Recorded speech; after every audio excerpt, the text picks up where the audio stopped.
Tonight, instead of stone walls or candlelit halls, we begin with something softer. A shape of sand, a single dune, resting under a sky that has not quite decided whether it is night or morning. It is said that just before dawn, the desert holds its breath. The wind falls quiet, as if every grain of dust is waiting for light. You find yourself gliding over that hush now, drifting slowly, as though some patient hand is guiding you higher, then lower, over a vast wavering sea of dunes. At first, all you see is repetition, curve after curve, soft crest folding into soft hollow, the occasional dry shrub, twisted into a shape that looks almost like a question. The stars above are thinning, but a few still cling to the upper sky, pale and stubborn. The horizon is only a suggestion, a faint grey line where sand and sky agree to pretend they are different things.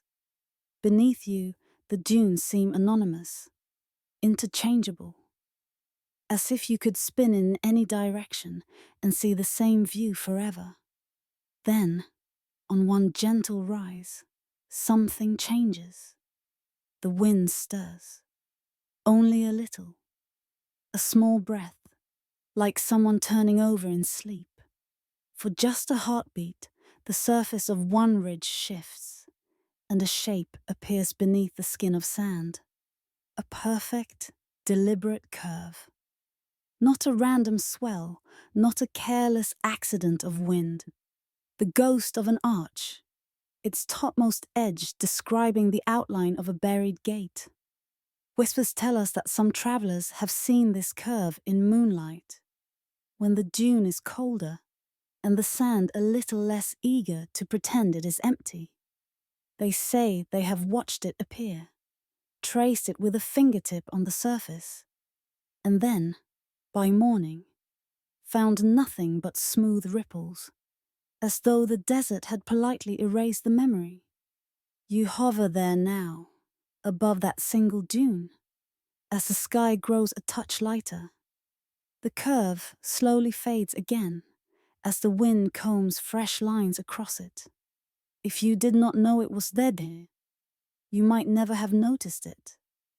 But now you have, and the apparent emptiness of the desert begins to feel less like absence and more like a veil drawn carefully over something that does not wish to be disturbed beneath the silence.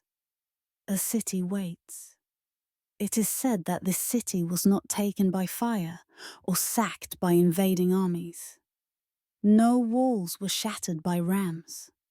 No towers fell in a blaze of screams. Instead, the people who lived here looked at their sky, listened to their earth, studied the behavior of water and wind, and understood that something was changing. That the land that had fed them for generations was becoming a little more fragile, a little more distant, year by subtle year. Rather than fight until every last stone was broken, they chose another way. You sink gently, as if the dune itself is exhaling, and slip down through soft layers of sand. The world above becomes muffled and distant. The light cools, as though filtered through milky glass. For a moment, there is only dust and a feeling of descent. Then the dust thins, and shapes emerge from the half-dark. Streets. They run straight and sure beneath you, like fine lines drawn with a steady hand. Long avenues stretch toward a horizon you can no longer see, each one aligned with some remembered point in the sky, where a certain star rises at midwinter, where the moon appears on the first night of a particular season, where the sun stands at its highest and lowest, where memory fades in words, it stays in stone. Courtyards open like quiet wells between houses, geometric pockets of space that once held shade and laughter. Some are ringed with low walls, their edges carved in spirals and starbursts. Others are framed by columns, simple and unadorned, their duty more practical than grand. Once, trees grew here, their roots reaching into channels that carried water cool as breath. Now, the trees are gone, but the channels remain like veins, empty yet faithful. You drift lower along one street, peering into doorways. Within, the rooms are intact and eerily undisturbed. Niches are carved into walls where lamps once burned with fragrant oil. Shelves, cut directly from stone, hold only a thick skin of dust where bundles of scrolls once rested. In one house, a low bench curves around an empty hearth. In another, a shallow base still bears a faint ring where water stood for many years. There are no bones here, no toppled statues, no smashed altars. It is as though the city set itself down carefully, like a book being closed, and then allowed the sand to turn its cover face down. Some believe that at the center of this place, there was a chamber with no throne, no idols, just a simple table made of one great slab of rock. Upon it were maps not of land, but of cycles. Circles within circles, spirals within spirals, arcs across which someone had marked the rising of tensions between distant kingdoms, the ebb and flow of trade, the slow darkening of wells as water retreated underground. In this room, it is said, those who guided the city would place their palms flat on the stone, feeling its coolness seep into their skin. They would listen to the quiet voices of those who watched the sky at night and the wind by day. They would note the movement of dunes at the edge of their territory, the increasing frequency of dust in the air, the way the light changed color during certain months. From these subtle shifts, a picture emerged, not of disaster, not of punishment, but of a long, slow turning. The desert was moving, not maliciously, not hungrily, just moving. The people could build higher walls, they could dig deeper wells, they could send soldiers out to defend their edges, or they could read the message written in sand and starlight and choose to respond with a different kind of strength. Whispers tell us that the decision took years, unrolling as slowly as a scroll being read by candlelight. Families were asked to carry their stories, their tools, their seeds, further toward places where the soil still held moisture and the winds were kinder. Not all left at once. Some clung longer, unwilling to abandon the streets where their grandparents' footsteps still echoed.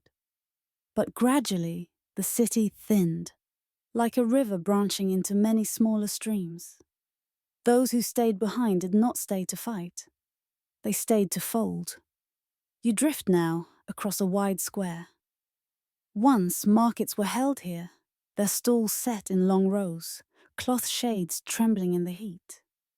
They traded in grain and oil, in leather and spices, in stories and songs.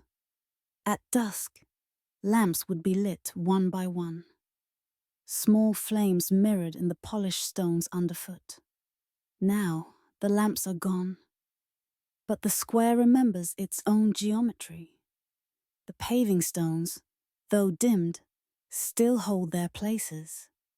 A faint mosaic of colored tile survives in one corner, depicting a spiral around a tiny star. It is here, perhaps, that they gathered on the last evening. Some carry this image, the sky bruised purple and gold, the air thick with dust that turned the sun into a dull red coin. The last inhabitants of the city stand in the square, facing outward, not looking up for rescue, not waiting for a miracle, but acknowledging the walls, the gates, the streets that had once held their days. Then, Without ceremonies grand enough to interest chroniclers in distant courts, they began the work of making their own absence gentle. Doors were closed from within and sealed. Wells were capped. Clean stones laid over them like lids. Wooden beams were removed where they might collapse. Roofs allowed to settle inward in a controlled, quiet fall. In some places, rooms were filled deliberately with clean sand, layer upon layer, making sure that centuries later, the weight of the desert would press evenly, not splintering, but cradling. The city made itself small, as if curling into sleep. Night after night, the dunes crept closer. What had been the outskirts became the middle. Streets that once rang with human steps became corridors for wind. Grains of sand slipped into every crack, smoothing edges, covering sharpness. Slowly, the city disappeared from sight, not in flames, but in a long, careful exhale. You rise once more, up through the layered stillness of buried rooms, into the thinning veil of dust, and emerge into dawn. The desert is brighter now. The first rim of the sun peeks over a distant ridge, casting long blue shadows. The dune that hides the gate looks no different from its neighbors. It wears the same ripples, casts the same curved shadow.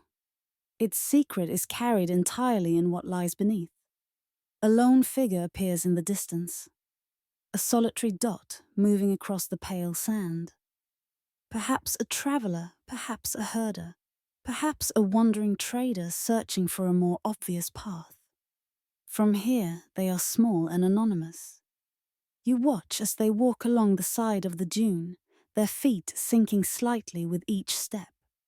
Each footprint presses down, just enough to leave a shallow mark on the surface. From the city's perspective below, it is as if someone is knocking very softly on its roof. The traveler does not know. How could they?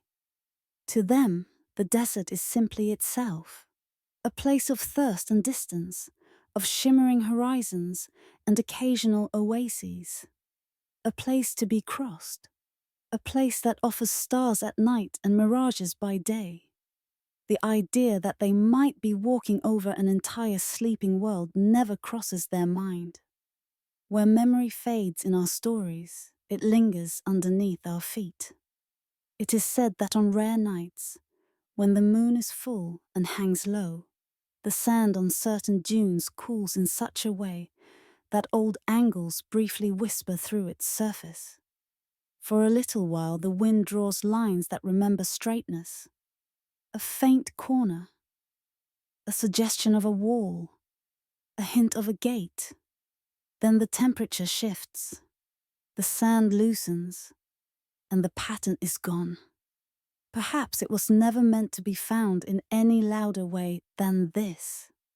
The city below, aligned so carefully with stars, has become an echo, not a monument.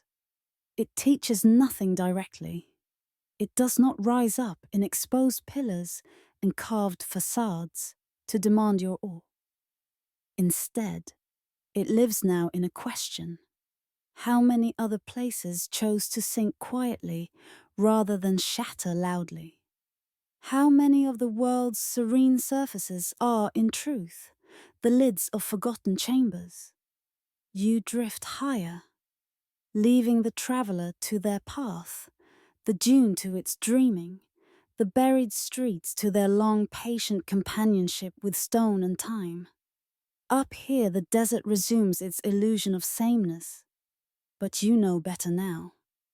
You have seen how thin the line can be between emptiness and hidden architecture, between dust and design. As your own eyes grow heavier and the edges of your waking world begin to blur, you might imagine your thoughts as grains of sand, settling slowly over the shapes of your day. Some will cover old memories, some will soften new ones. beneath them all, deeper patterns will persist, untouched, waiting. Some voices only echo when we are ready to listen. Some cities choose to survive as whispers. And somewhere, under a dune that looks like any other, streets still lie aligned with absent stars. Courtyards still hold the memory of water, and a single gate keeps its perfect buried curve. A secret arch in the quiet, steady heart of the sand. The desert is already awake when we arrive. The sun is low, sliding gently down the sky, and the light has turned the sand to soft gold. Heat still breathes off the ground, but it is no longer fierce. There is a weariness in it now, a kind of sigh. You move slowly over the landscape, close enough to see details. Thin brush, scratching its living lines into the dust. The hollow shapes of animal tracks wandering from one low shrub to another. Wind-etched ridges on every dune. It all seems rootless, like a surface without a story. Then, in a shallow basin between two swells of sand, your gaze catches on something that does not move, that does not ripple or blur. A single stone. It does not look important at first. Just a pale block protruding from the ground at an odd angle. Edges softened by years of sand and sun. Half buried, half exposed, as though the earth has not yet made up its mind whether to keep it or give it back to the sky. But as the light shifts, the stone's true nature begins to show. The top edge curves, just slightly. On its face beneath the dust, there is the ghost of a carving. A shallow line that bends in a perfect arc across the width of the stone. Under the right slant of sun, more lines emerge, faint as breath on glass. A pattern that once might have formed the crown of a grand arch. You realize you are not looking at a rock that grew here. You are looking at the highest point of a gate. Whispers tell us that long ago, travelers recognized it too. They passed by and saw the same curve, traced it with cautious fingers, felt the cold firmness beneath the sun-warmed dust. Some marked it on their own handmade maps as the broken arch, a small signpost in a land of shifting paths. Others avoided it entirely, sensing that this stone belonged to something larger, something that preferred not to be disturbed. You drift closer. Up close, the stone is more articulate. The carving that runs along its top is worn, but not erased. It is a band of repeating shapes, small spirals nested in the arms of larger star-like bursts. Between them are tiny vertical lines, like stylized drops of rain. Under the arc, the barest trace of an inscription remains. The tips of letters that once spoke a name, now lost to the grinding of dust. The gate, you are told, is buried 3 times. The first burial was simple, the desert's work. We sink back, in thought and in time, to the gate as it once stood. It rose from the earth in a proud, symmetrical arc, anchoring one end of a wide avenue that led toward the heart of a thriving city. On market days, the air around it hummed with the low buzz of voices, the creak of loaded carts, the soft clatter of pottery. Above its keystone, banners hung, catching the wind. Beneath its shadow, travelers crossed from the outside world into streets lined with shaded courtyards and cool stone rooms. The city did not boast tall towers. Its builders believed in breadth, not height. They preferred wide roads, deep wells, courtyards square and open to the sky. Their gate was not a fortress, but a threshold. A promise that beyond it lay a place where certain ways of living were honored. sharing water, watching stars, listening when the desert changed its tone. For a long time, the gate's life was steady. People passed beneath it at dawn and dusk, every day folding another thin layer of meaning into its stone. Then came the first burial, not from war or decree, but from wind. Seasons stretched. The river that once visited the city grew timid and wandered elsewhere. Crops failed more often. Sand that had kept a respectful distance began to creep closer, swirling into courtyards, piling against outer walls. The air tasted more of dust, less of damp earth. Slowly, fields turned to scrub, then to barren stretches. The city shrank inward, gathering itself around a smaller core where wells still held water. The outer neighborhoods thinned, then emptied. Houses near the gate stood with their doors open for a time, then with doors shut, then with no doors at all, only blackened holes. The gate watched it all, still standing, still waiting. The wind, patient as ever, began its quiet work. It poured sand against the gate's base, filling the joints between its stones. It sifted into the carvings, softening the edges of spirals and stars. It rose, grain by grain, until the bottom of the arch no longer framed a clear view of the city, but a narrowing band of pale dust. By the time the last families left, the gate's lower stones were knee-deep in sand. Soon after, they were waist-deep, then chest-high. At last, the arch that had once allowed caravans to pass beneath in full procession could no longer admit even a child. The city was no longer easily entered, and the gate, built to welcome, became instead a quiet monument to distance. This was the first burial, the slow, impartial work of the desert, drawing a soft veil over stone. We rise again to the present, to the lone protruding block you see now. It is all that remains above the surface of that once proud form. The rest lies beneath, intact but enveloped, its curve intact in the darkness. For most empires, that would have been enough. For this one, there was a second burial. The second burial was not of sand, but of story. Long after the city had folded into the dunes, when its people had scattered and taken root elsewhere, new rulers came to power in neighboring lands. They preferred clear lines and clear loyalties. They liked histories that began with themselves, or at least pointed toward them like arrows.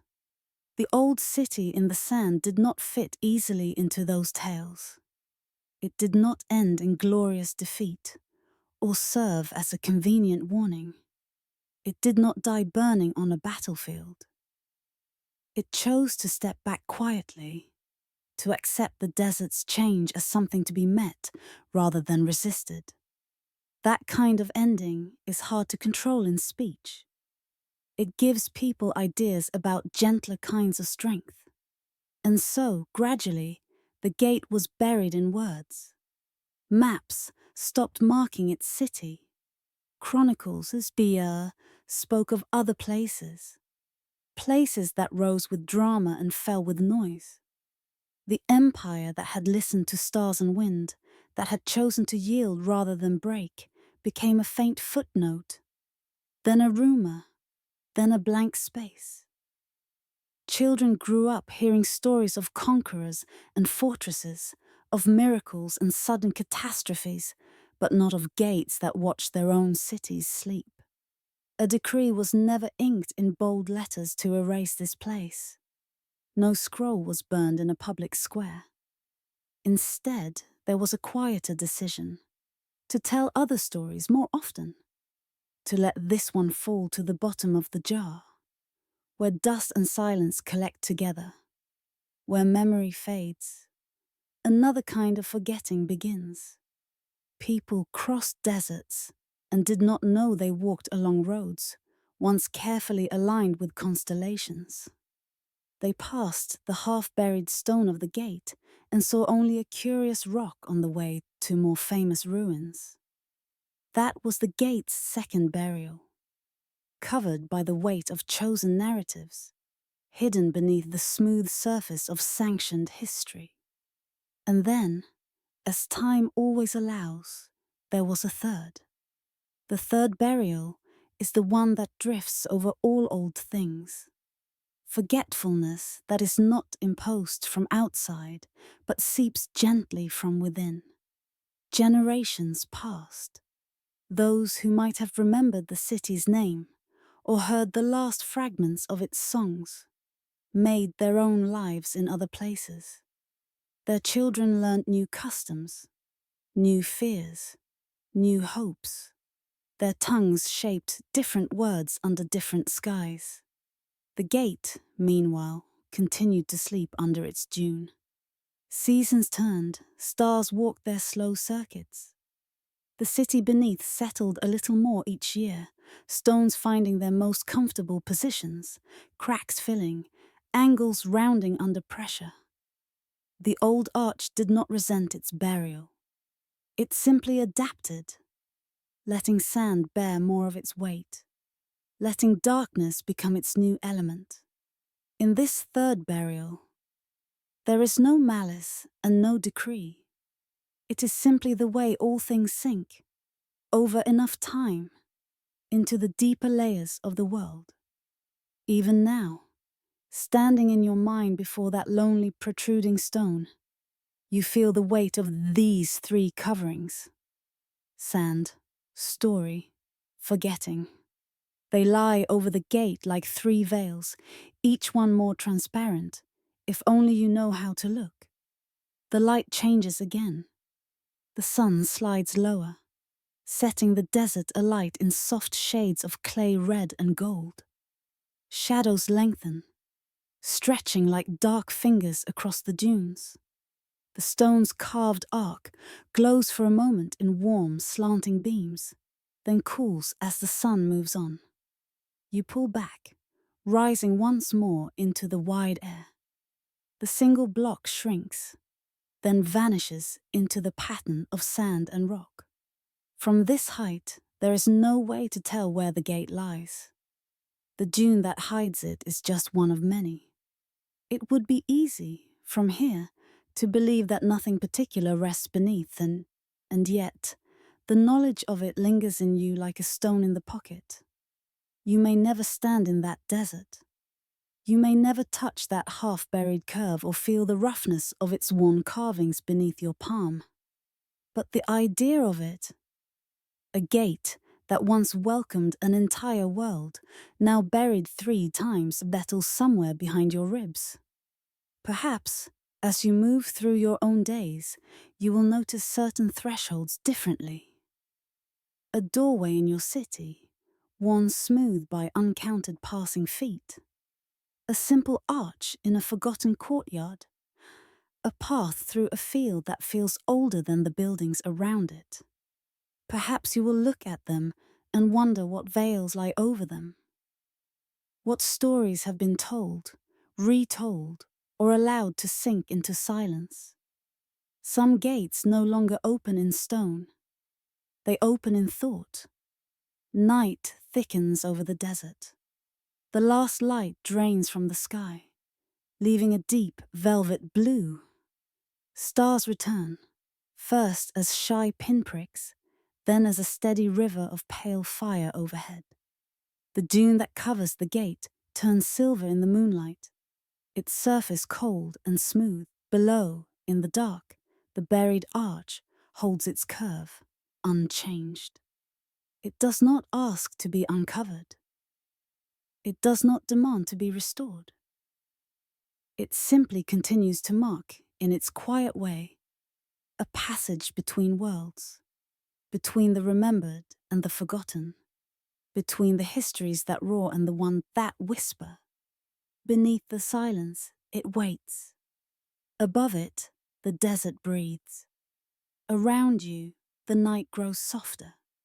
And as your own thoughts drift like fine dust, settling slowly over the events of the day, you may feel a small unspoken kinship with that hidden stone. Oh, both of you wrapped in layers of story and forgetting. Both of you holding shapes that not everyone can see.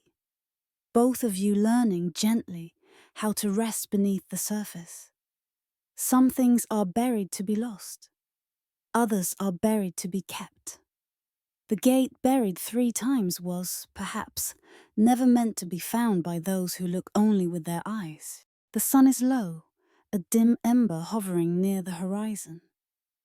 Its light has softened from harsh white to a gentle clay red and gold. The heat that ruled the day is loosening its grip. The air moves more slowly now, as if tired.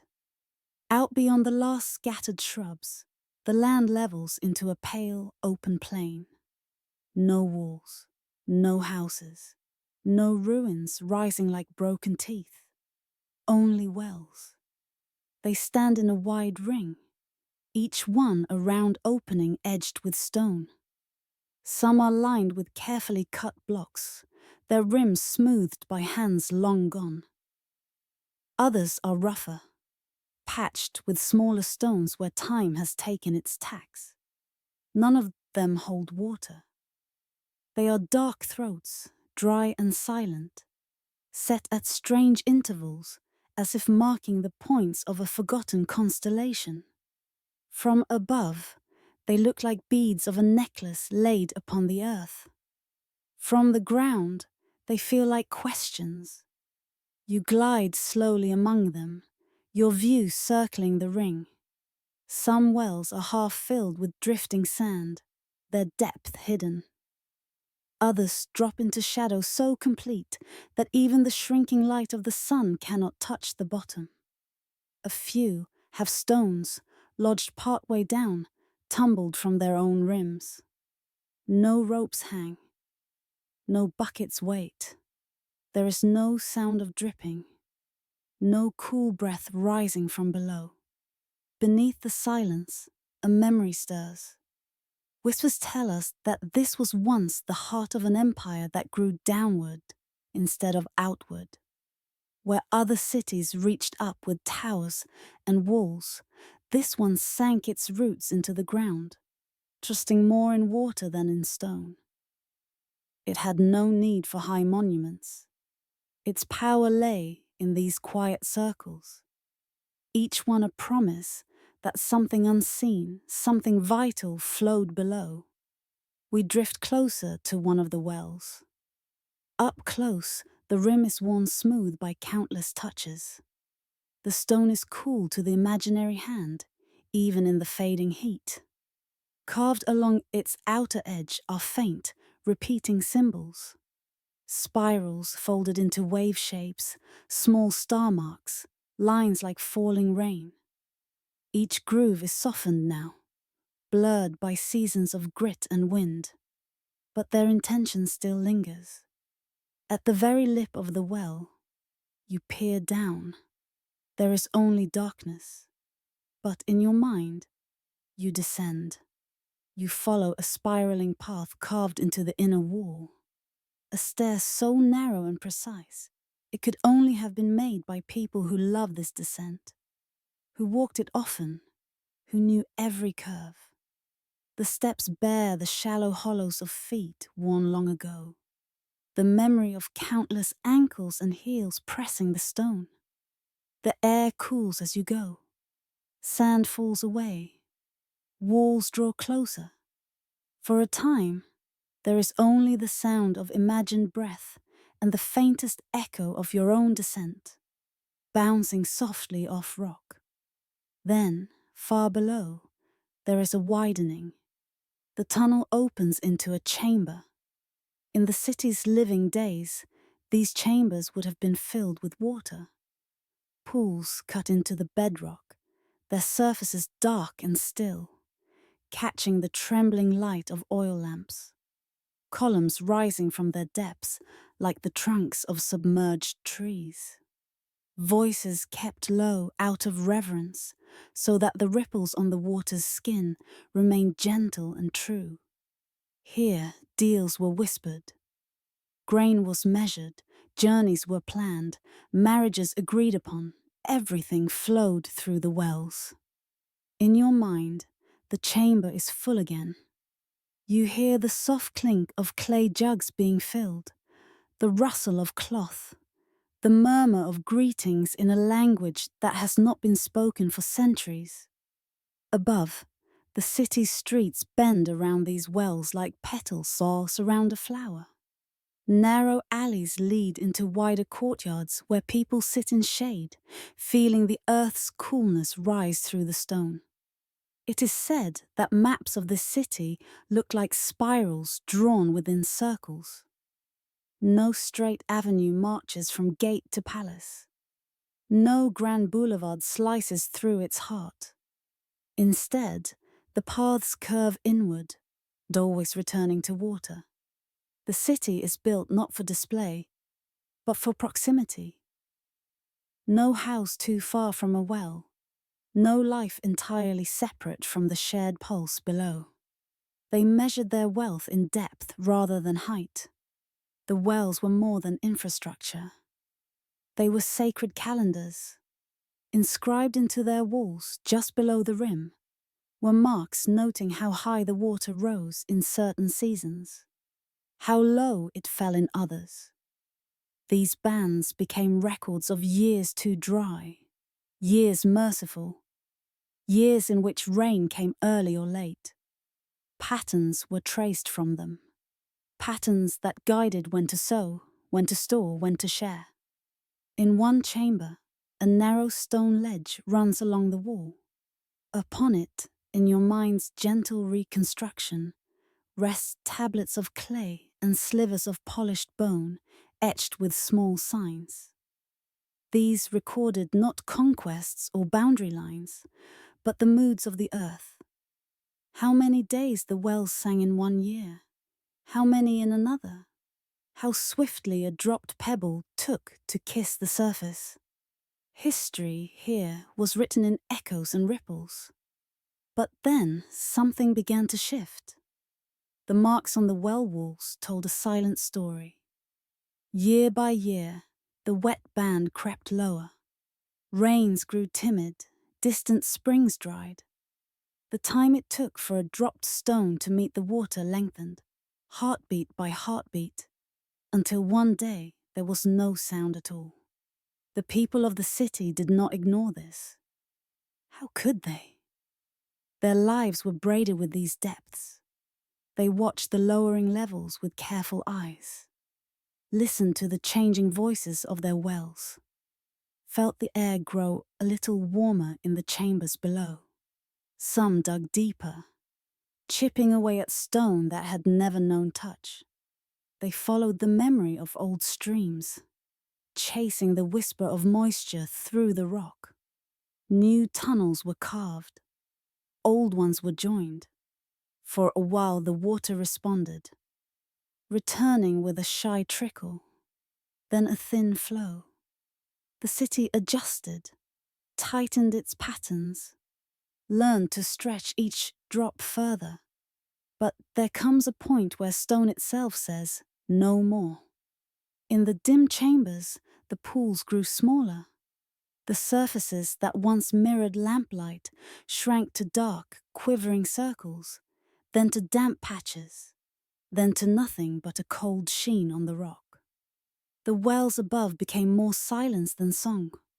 Some might have taken this as a sign to fight, to dam, to conquer, to drag water from unwilling depths. But the people of this place had always read the earth differently. To them, the wells were not just sources, they were voices. And the message in that receding water was not challenge, but farewell. So they did what perhaps only a city of wells could do. They listened. They accepted. The decision did not come in a single day, under a single proclamation. It unfolded like a slow spiral, curving through many seasons. Families began to leave. carrying with them their knowledge of carving, of watching, of listening. Some went toward distant rivers, some toward higher ground where the winds spoke of other patterns. They took seeds of hardy plants, principles of sharing, ways of marking time by shadow and star. Those who stayed behind did what they could to soften the city's parting from its wells. In some places, they lined the empty chambers with stones, making sure that when sand finally seeped in, it would not come in violent floods, but gentle, layered falls. In others, they smoothed the rims of the wells, as if tucking in a sleeping child. Some say they dropped offerings into the dry throats. Small figures, carved stones, bits of metal that had once adorned belts and braids. Tokens acknowledging the years of companionship. One by one, houses were emptied. One by one, doors were pulled shut. But the wells remained open. They did not cover them. They did not fill them. Perhaps they knew that these circles would outlive the city itself. And so, the city retired.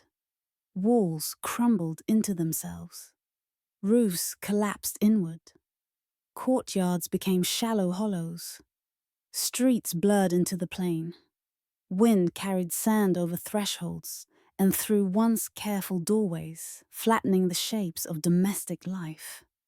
But the wells, anchored deep in the bedrock, stayed. The stones of their rims stood patiently, even as everything built around them faded and fell. The chambers below, now dry, held only echo. The air inside cooled further, no longer warmed by bodies and breath. Time drifted on. Travelers came and went, and what they saw was not a city broken by war or consumed by flame, but a ring of stone circles in an otherwise empty land. They called it by different names: the necklace of thirst, the eyes of the desert, the circle of forgotten springs. Some believed it was a monument to dead gods. Others thought it a place of punishment, a warning left by the earth. Few guessed that they were walking through the skeleton of a city that had once chosen to leave with grace. Now, in the present, you rise again from the dark chambers in your thoughts and find yourself back in the cool of evening. The sun has slipped below the horizon. A faint dusk sky blue clings to the western edge, fading into deepening purple. Stars begin to gather overhead one by one, like cautious witnesses. The wells, those round, patient mouths, no longer lead to water. They lead only to darkness. Yet they are not empty. Each one holds a circle of sky. You drift above the ring, looking down. In each well, the growing darkness frames a small, perfect mirror of the heavens. Where once people leaned over these rims to look for their own reflections in the water, now the wells gaze back at the stars. Where memory fades in stone, it is reborn in silence. The city of wells has become a city of sky windows. There is a quiet melancholy in this transformation, but also a strange beauty. The structures built to pull the world's life upward now serve to draw the endless night downward. Where once people measured depth with rope and weight, now you can imagine measuring infinity with a simple glance into a circular shadow. Perhaps this is what the city chose in the end, to trade the tangible certainty of water for the unbounded mystery of the stars. You watch as the night grows fuller. The last traces of the day's color slip away. The wells darken, then begin to shine. In each, a tiny constellation appears. In one, the curved shape of a familiar cluster. In another, a scattering of bright points you do not know the names of. Each well holds its own small galaxy, framed by human stone and ancient effort. Around the ring, the land is quiet. No walls, no roofs, no haps. Only these circles, breathing in starlight. As you listen, the desert seems to exhale. The wells do not call out. They do not demand that their city be rebuilt or their chambers refilled. They have accepted their new wasende, no longer feeding bodies, but nourishing a gentler awareness. A reminder that what is lost in one form may continue in another, quieter way. You may never stand at the edge of such a well in waking life, but you can carry the feeling of it with you. The sensation of leaning over a stone rim, expecting to see your own face reflected in water, and finding instead a clear, dark window into the stars. Some voices only echo when we are ready to listen. Some cities only reveal themselves when we are willing to see not what is there, but what once was, and what might be again in another shape. The city of wells no longer holds water. It holds memory. It holds sky. And as your own thoughts spiral slowly inward, like steps descending along a carved wall, you may feel that same gentle shift within yourself. From thirst to contemplation, from searching for something to drink, to simply resting your gaze in a quiet, reflecting circle of darkness. Above you, the stars keep their silent vigil. Below you, somewhere in the layers of your own mind, chambers of old feeling and forgotten understanding wait, cool and patient. For now, it is enough to know they are there. You close your eyes, the wells remain, each one a small round breath in the vast body of the desert.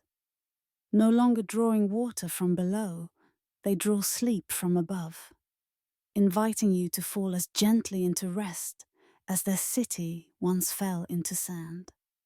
Softly, willingly, without a sound. The sun is low, a dim ember hovering near the horizon. Its light has softened from harsh white to a gentle clay red and gold. The heat that ruled the day is loosening its grip. The air moves more slowly now, as if tired. Out beyond the last scattered shrubs, the land levels into a pale, open plain. No walls, no houses, no ruins rising like broken teeth. Only wells. They stand in a wide ring, each one a round opening edged with stone. Some are lined with carefully cut blocks, their rims smoothed by hands long gone.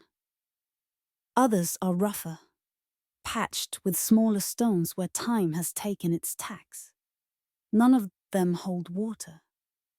They are dark throats, dry and silent, set at strange intervals, as if marking the points of a forgotten constellation.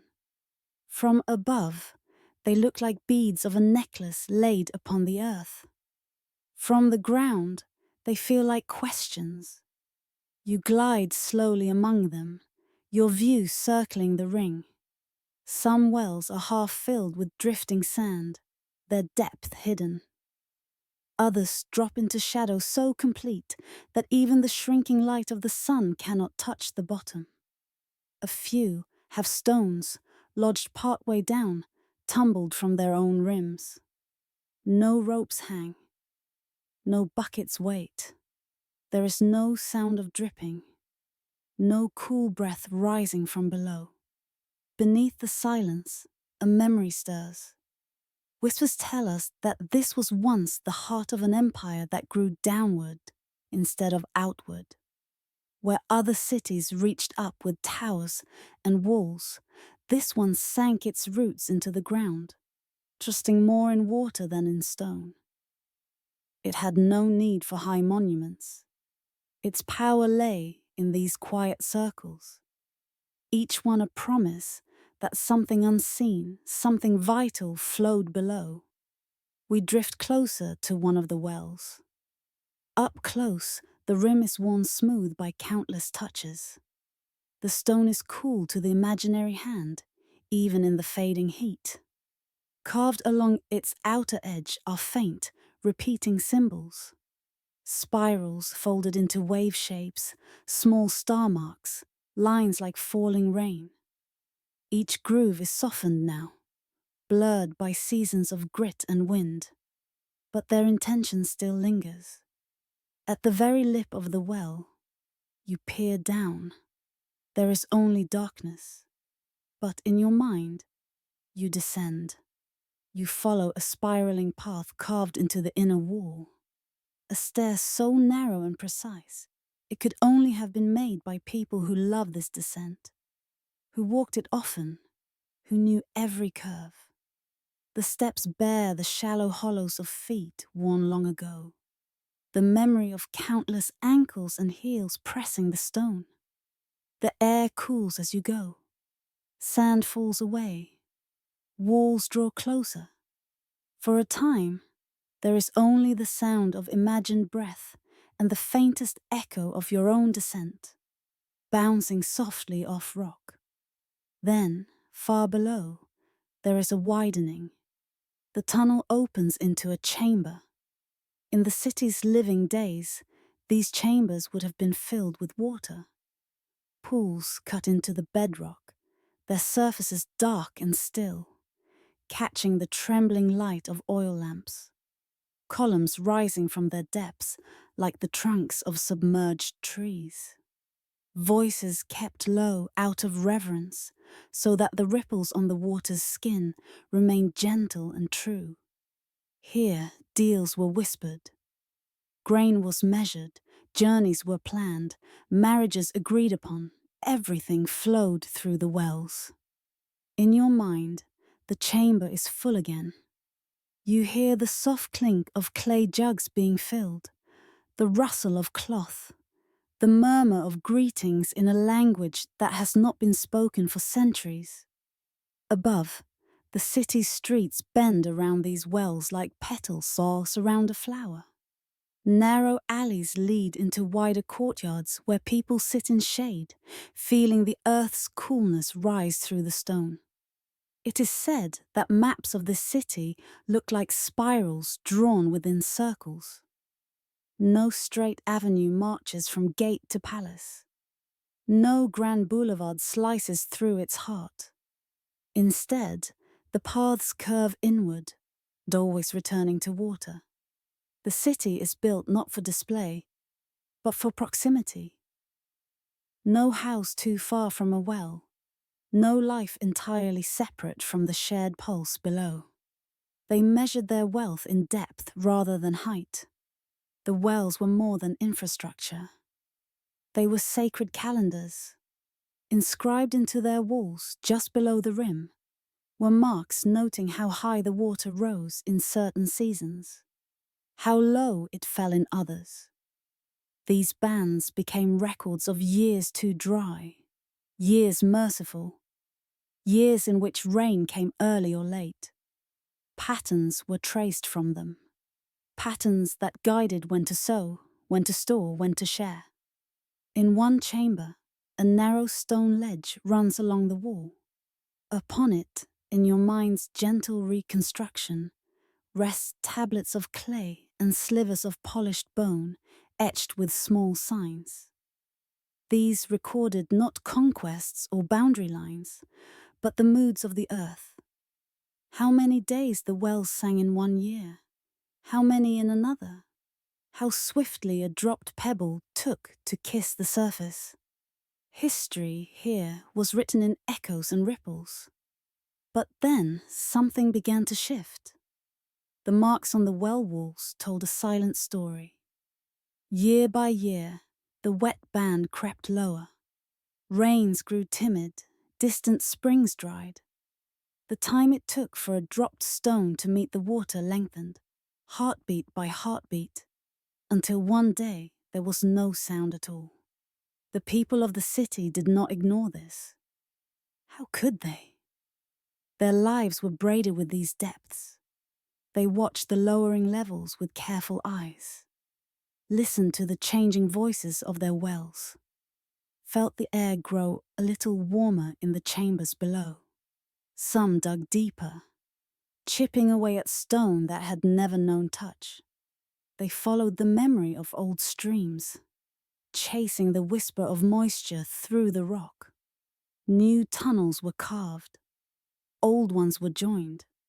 For a while the water responded, returning with a shy trickle, then a thin flow.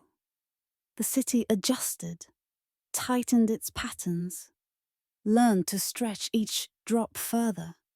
But there comes a point where stone itself says, no more. In the dim chambers, the pools grew smaller. The surfaces that once mirrored lamplight shrank to dark, quivering circles, then to damp patches, then to nothing but a cold sheen on the rock. The wells above became more silence than song. Some might have taken this as a sign to fight, to dam, to conquer, to drag water from unwilling depths. But the people of this place had always read the earth differently. To them, the wells were not just sources, they were voices. And the message in that receding water was not challenge, but farewell.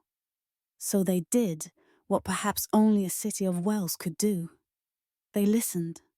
They accepted. The decision did not come in a single day, under a single proclamation.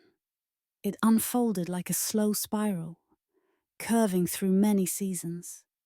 Families began to leave, carrying with them their knowledge of carving, of watching, of listening. Some went toward distant rivers, some toward higher ground where the winds spoke of other patterns. They took seeds of hardy plants, principles of sharing, ways of marking time by shadow and star. Those who stayed behind did what they could to soften the city's parting from its wells. In some places, they lined the empty chambers with stones, making sure that when sand finally seeped in, it would not come in violent floods, but gentle, layered falls. In others, they smoothed the rims of the wells, as if tucking in a sleeping child.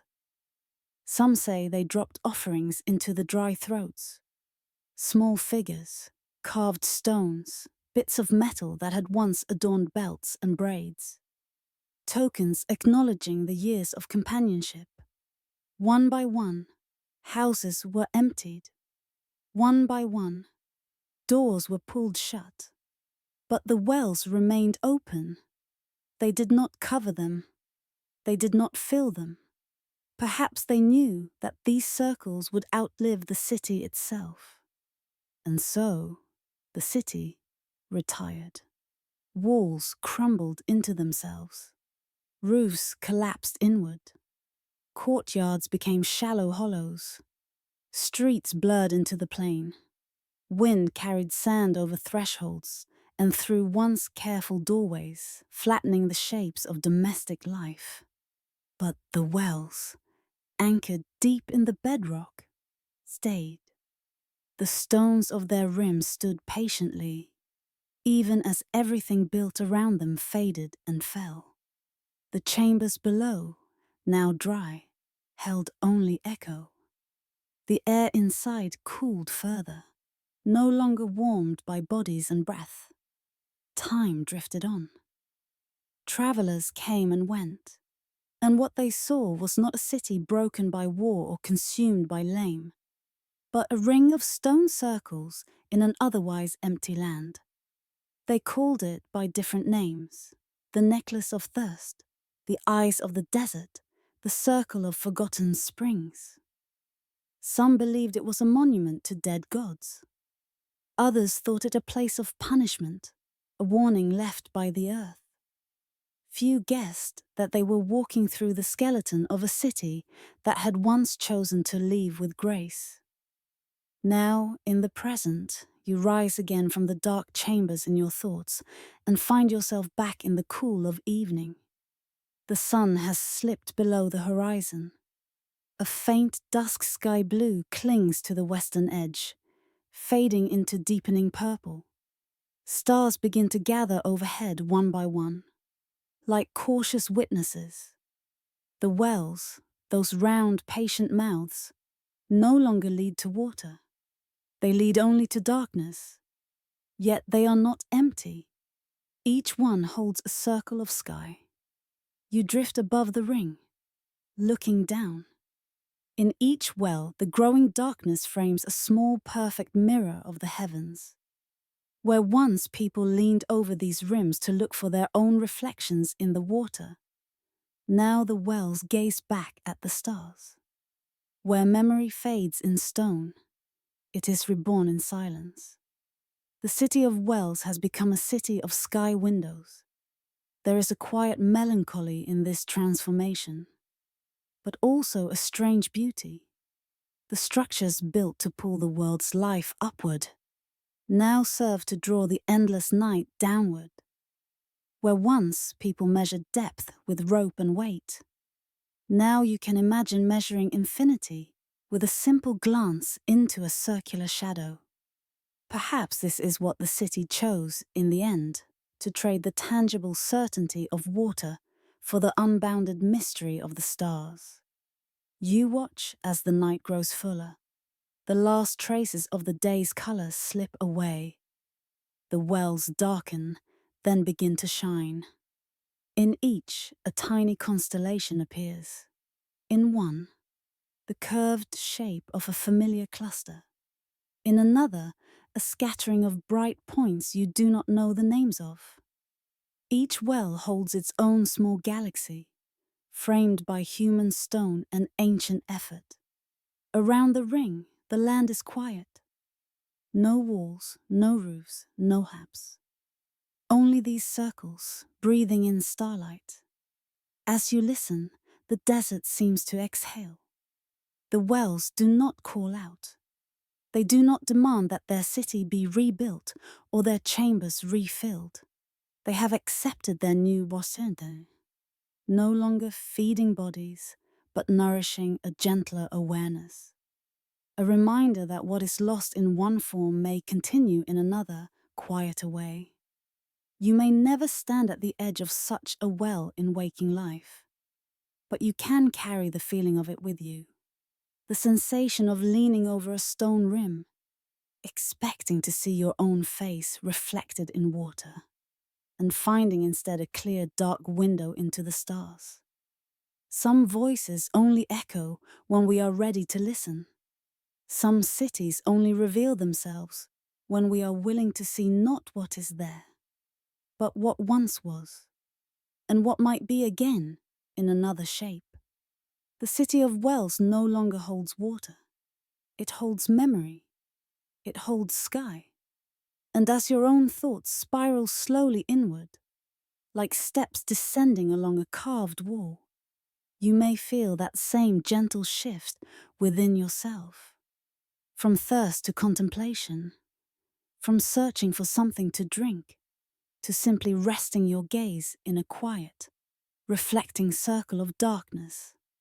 Above you, the stars keep their silent vigil. Below you, somewhere in the layers of your own mind, chambers of old feeling and forgotten understanding wait, cool and patient. For now, it is enough to know they are there. You close your eyes, the wells remain, each one a small round breath in the vast body of the desert. No longer drawing water from below, they draw sleep from above, inviting you to fall as gently into rest as their city once fell into sand. Softly, willingly, without a sound. From a distance, it looks almost like a single creature, a string of shapes swaying in rhythm, bells chiming in slow, patient patterns. Dust rises behind it in a low, curling cloud, then falls again, leaving a faint trail that the evening wind will soon erase.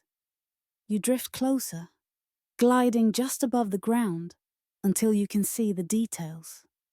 There is no road here now, no paving stones, no visible border between path and plain.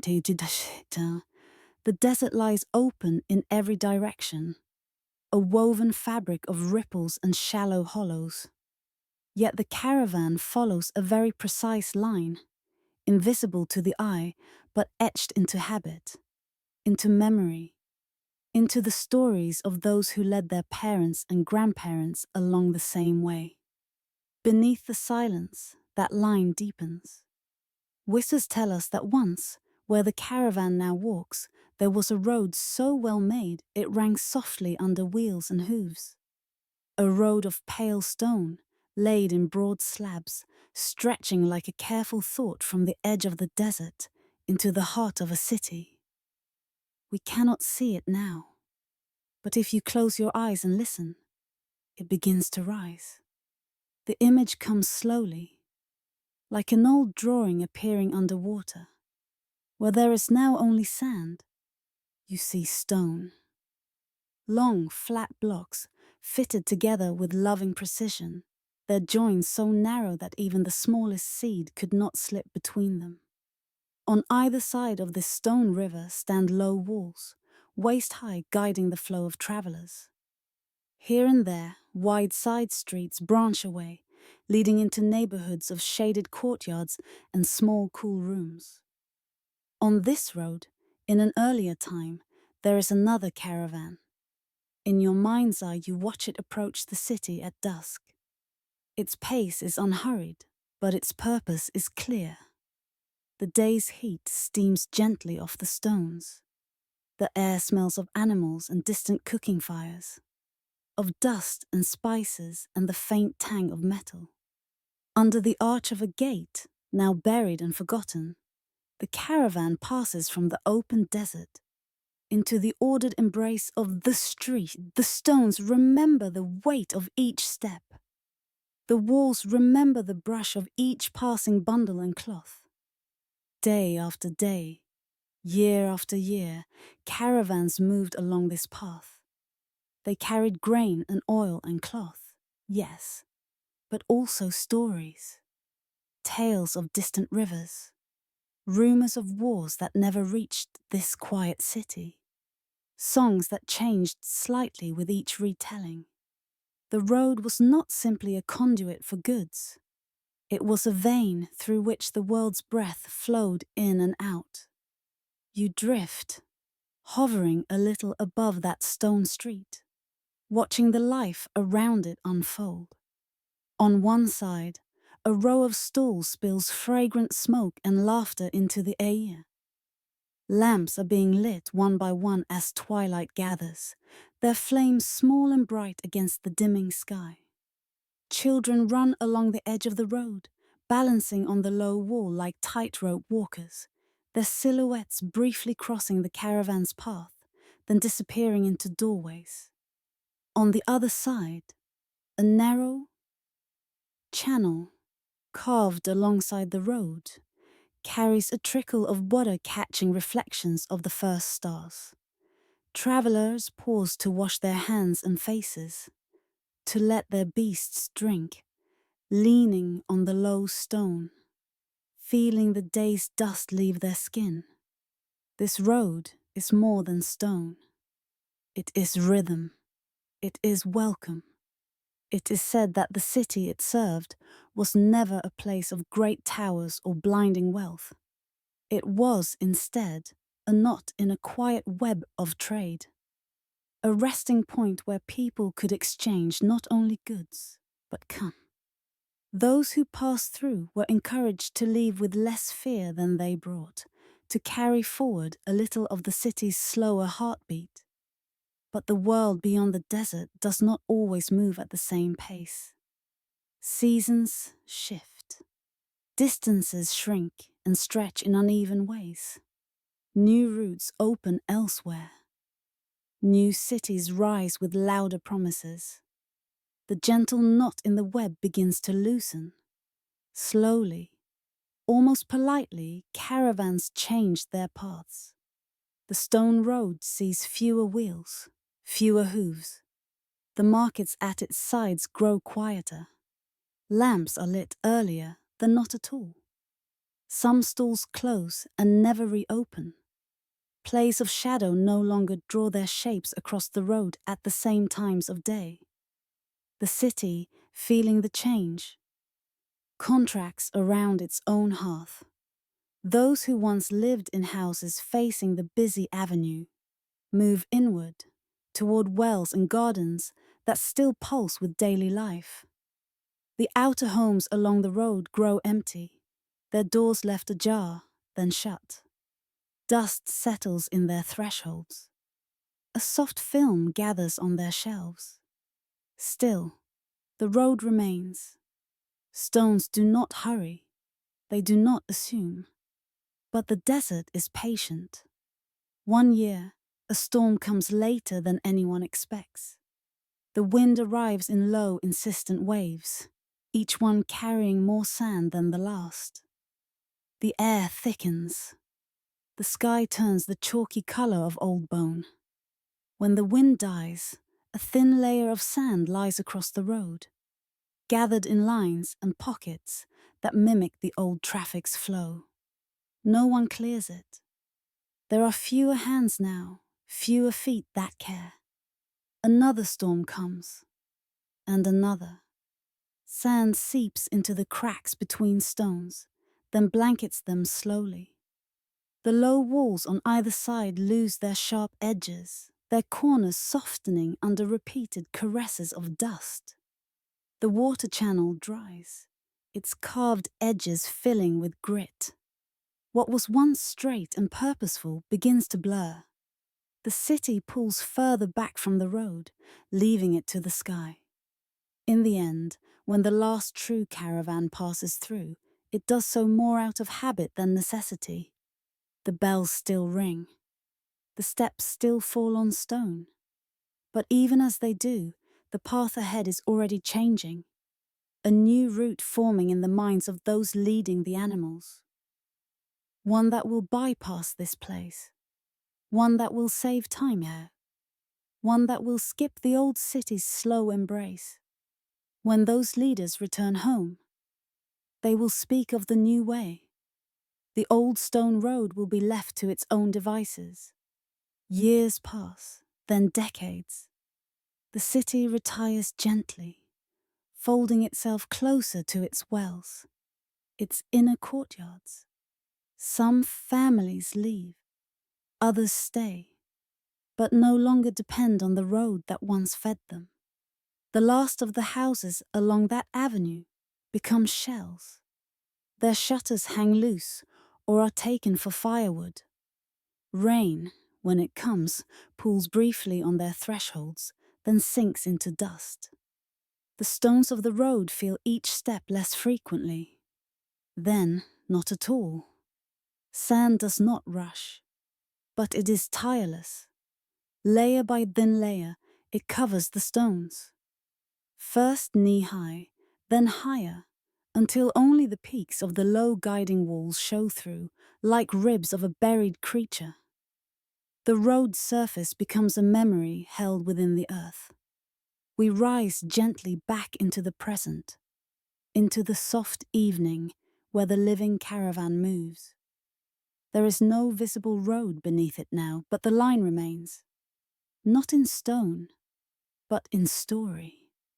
Those who walk at the front of the caravan have never seen the city. They have never trodden the paved street. But they were taught, as children, to follow this particular curve in the land, this particular spacing between two low hills, this particular distance from a long, flat rock that, long ago, might have been part of someone's wall. Walk here, they were told. The ground is kinder here. The winds know this way. Over time, the reasons become thinner, more symbolic than practical. But the habit persists. The caravan walks the same road twice. Once in its forgotten stone shape, once in this ghostly, sandy echo. You watch them now from above. Hooves and soft feet fall in a rhythm that feels familiar, though you have never walked there yourself. Dust billows gently, then sinks. The animals' necks sway. Their bells offer a slow chiming counterpoint to the whisper of wind. The path curves, invisible yet precise. as if following lines drawn in a book no one can open anymore. Beneath, somewhere under layers of sand, the old stones lie as they were laid. Perhaps their joins have widened. Perhaps some have shifted slightly under the pressure of the dunes. But the road is still there, a pale river of fitted slabs running beneath the caravan's progress. 2 journeys, one above the other, 2 times, layered without touching. It is said that sometimes, on certain evenings, when the air is especially still and the light just right, those who walk this way feel something strange at the soles of their feet, as if the ground briefly firms, then softens, as if they are stepping, for a heartbeat, on something more solid than sand. Most dismiss it as imagination, a trick of muscle and mind. But you, who have drifted between the layers, know otherwise. Where memory fades from the tongue, it lingers in the body of the earth. Where the city no longer stands in walls and roofs, it survives in the curve of a habitual route, in the way a caravan unconsciously leans toward an old line. The sun slips lower. The sky deepens into shades of violet and dusk sky blue. Far ahead, the caravan's path bends out of sight, swallowed by distance and shadow. The dust it raised settles back onto the unseen road, adding another fine layer to the city's long blanket. You hang there a moment longer, listening to the fading chime of bells, the diminishing rustle of steps. Then even those sounds are gone, and only the desert remains, quiet and wide. The road beneath and the path above share the same stillness. Perhaps you will never know the name of the city that once paved this way so carefully. Perhaps its language, its songs, its tastes and colors have dissolved entirely into the vastness of time. But the feeling remains. The sense that when you walk, anywhere, you might be walking upon other journeys, that the routes you follow may rest on older routes, gently hidden but never entirely erased. That your own steps become, in turn, part of some future layering as invisible and as persistent as the stones beneath this caravan. Some roads shout their presence with milestones and arches. Others whisper through the soles of your feet. The caravan that walked the same road twice does not know it is doing so. It simply follows the line it has been given, trusting the land, the stars, the wind. And you, as your breathing slows and your thoughts begin to loosen their grip, may feel that you too are following lines laid down by others long before you. Paths of kindness, paths of caution, paths of quiet retreat from harm.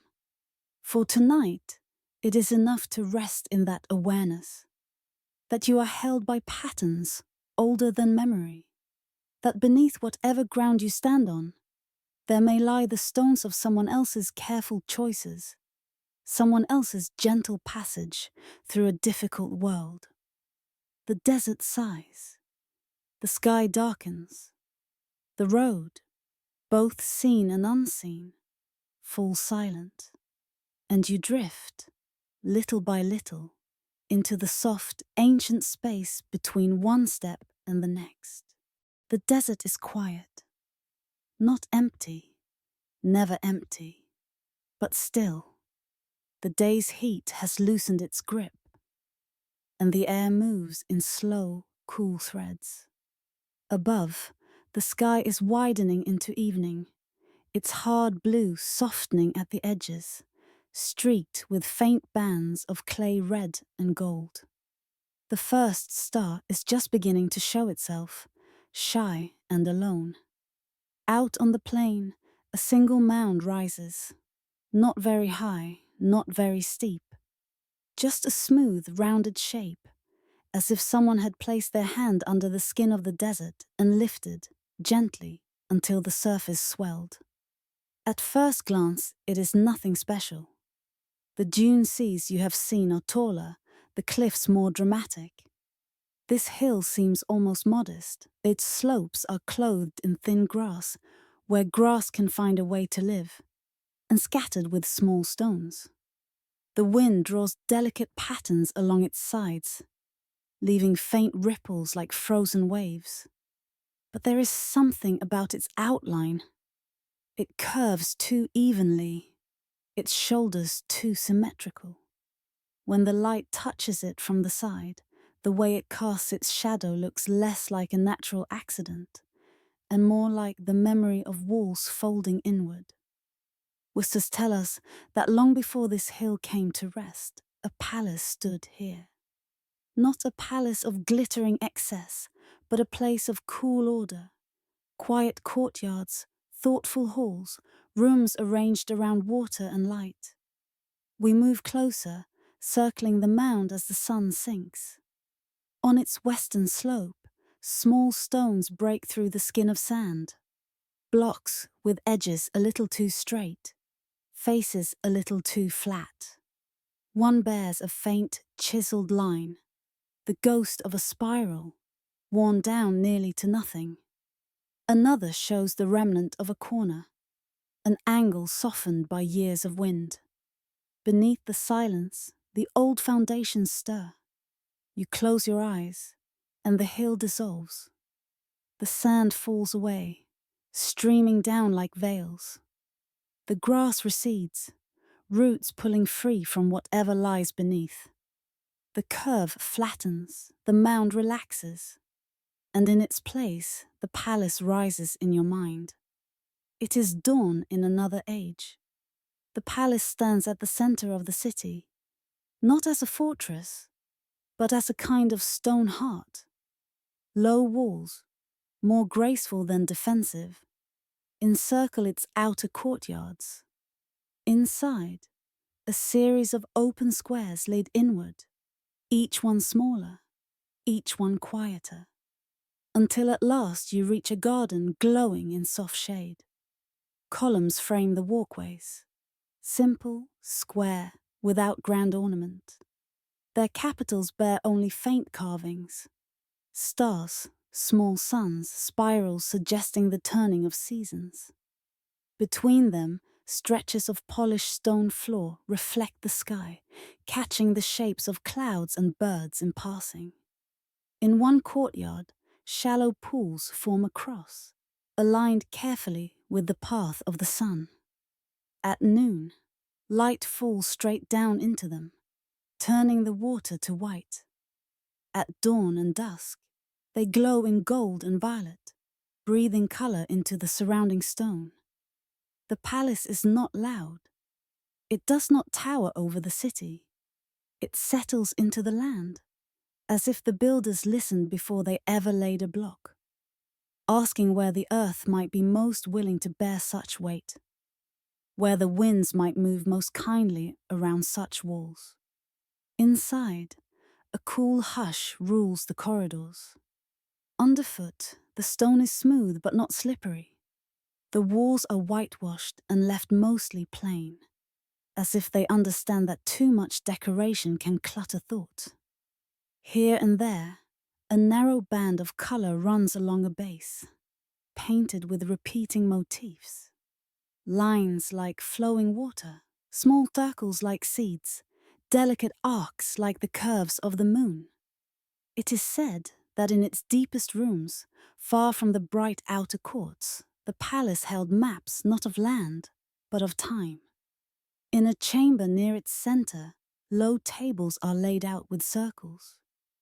Rings inside rings carved into stone, filled with marks representing floods, droughts, wars far beyond their borders, years of plenty, years of quiet. Priests and readers move their fingers along these circles, tracing patterns that return again and again to certain points, moments when the world shifts its weight. On the walls of that chamber, painted in soft, undemanding colors, are images of the palace itself, dissolving into green, then into sand, then into nothing but a rounded mound under the sky. An old story, perhaps, or a prophecy no one expected to see. Time, as always, loops. Years pass. They bring days of peace, days of tension, days of unremarkable routine. The palace hosts delegations from far lands, whispers agreements in its shaded corners, receives offerings, returns judgments. Life unfolds across its stones like a slow-moving tapestry. Then the patterns in the circles begin to close in. The wells at the edge of the city speak more often in low voices. The rivers in the distance forget their old paths. The sky holds its rain a little farther away each season. Caravans arrive with thinner loads, with news of unrest and hunger in places that once seemed stable. The palace listens. It is said that the rulers who lived here did not see themselves as separate from their building. They walked its halls at night with bare feet, feeling the coolness of the floor, the temperature of the air, the subtle shifts in echo from one season to another. They understood that stone has moods, that spaces remember.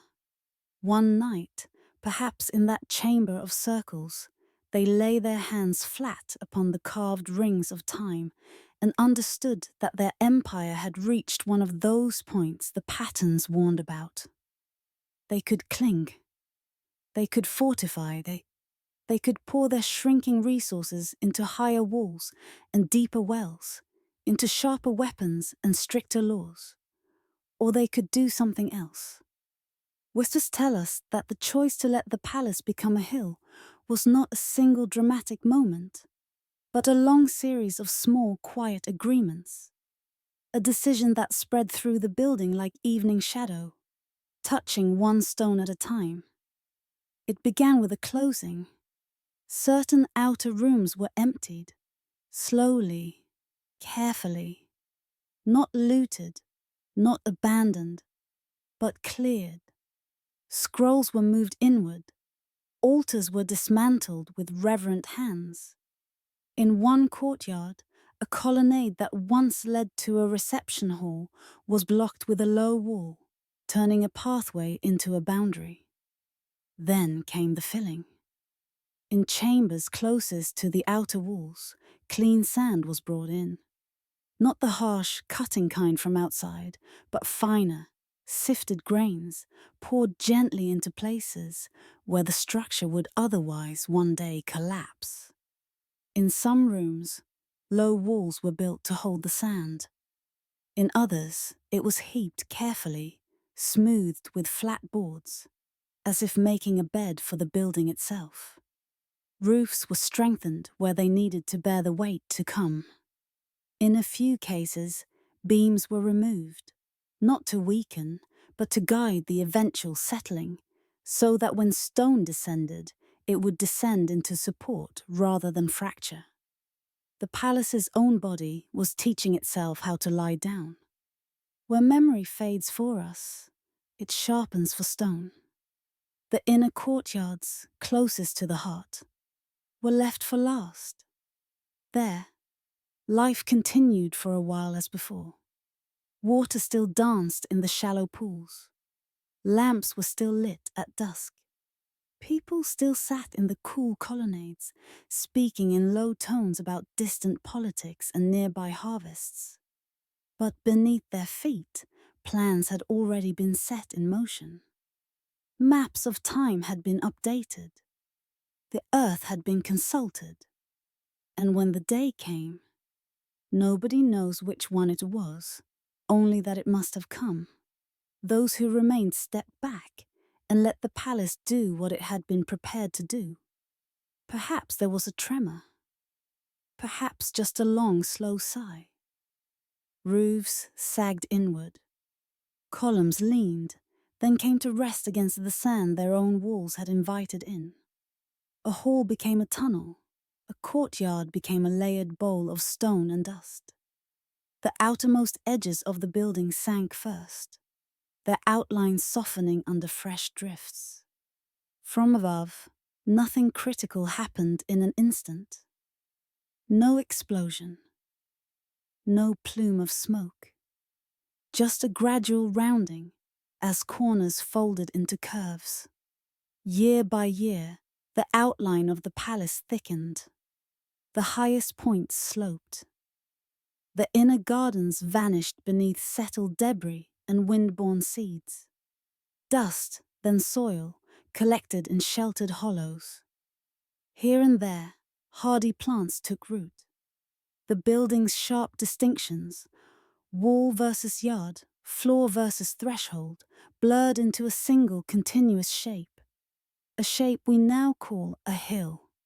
You return to the present, to the quiet evening, to the modest mound under the darkening sky. The palace has vanished from your inner vision. Only the hill remains, its skin touched by the first strands of starlight. You stand at its base in your mind, looking up. Somewhere under your imagined feet, columns are lying on their sides, embedded in sand that once rose to meet them. Staircases have become ridges in the earth. Doorways are compressed into layers. In one forgotten room, perhaps a mosaic still clings to a floor no one can reach. An image of something that once was considered important, now in absolute darkness, and yet not entirely gone. The palace did not fall. It lay down. It chose in its final act to become landscape. Perhaps this is why the hill feels the way it does. Not arbitrary, not wild, but composed. When the moon rises and brushes its flanks with silver, certain lines appear that echo the old architecture. A gentle depression here where a courtyard sank. A subtle shoulder there where a wall once ran. Standing stones at its foot like punctuation, the last visible words of a sentence that continues below. It is said that people from nearby villages come to this hill sometimes, not knowing its story, only that it is a place where the wind speaks differently. They sit on its slopes in the cool of evening, watching the light fade off the plain. Some say their thoughts grow quieter here, as if the ground beneath them absorbs noise, encourages gentler patterns. They do not know they are sitting on ceilings, on rafters turned to strata, on the backs of rooms that once heard decisions and dreams. Perhaps they do not need to know. Where memory fades in detail, it survives in feeling.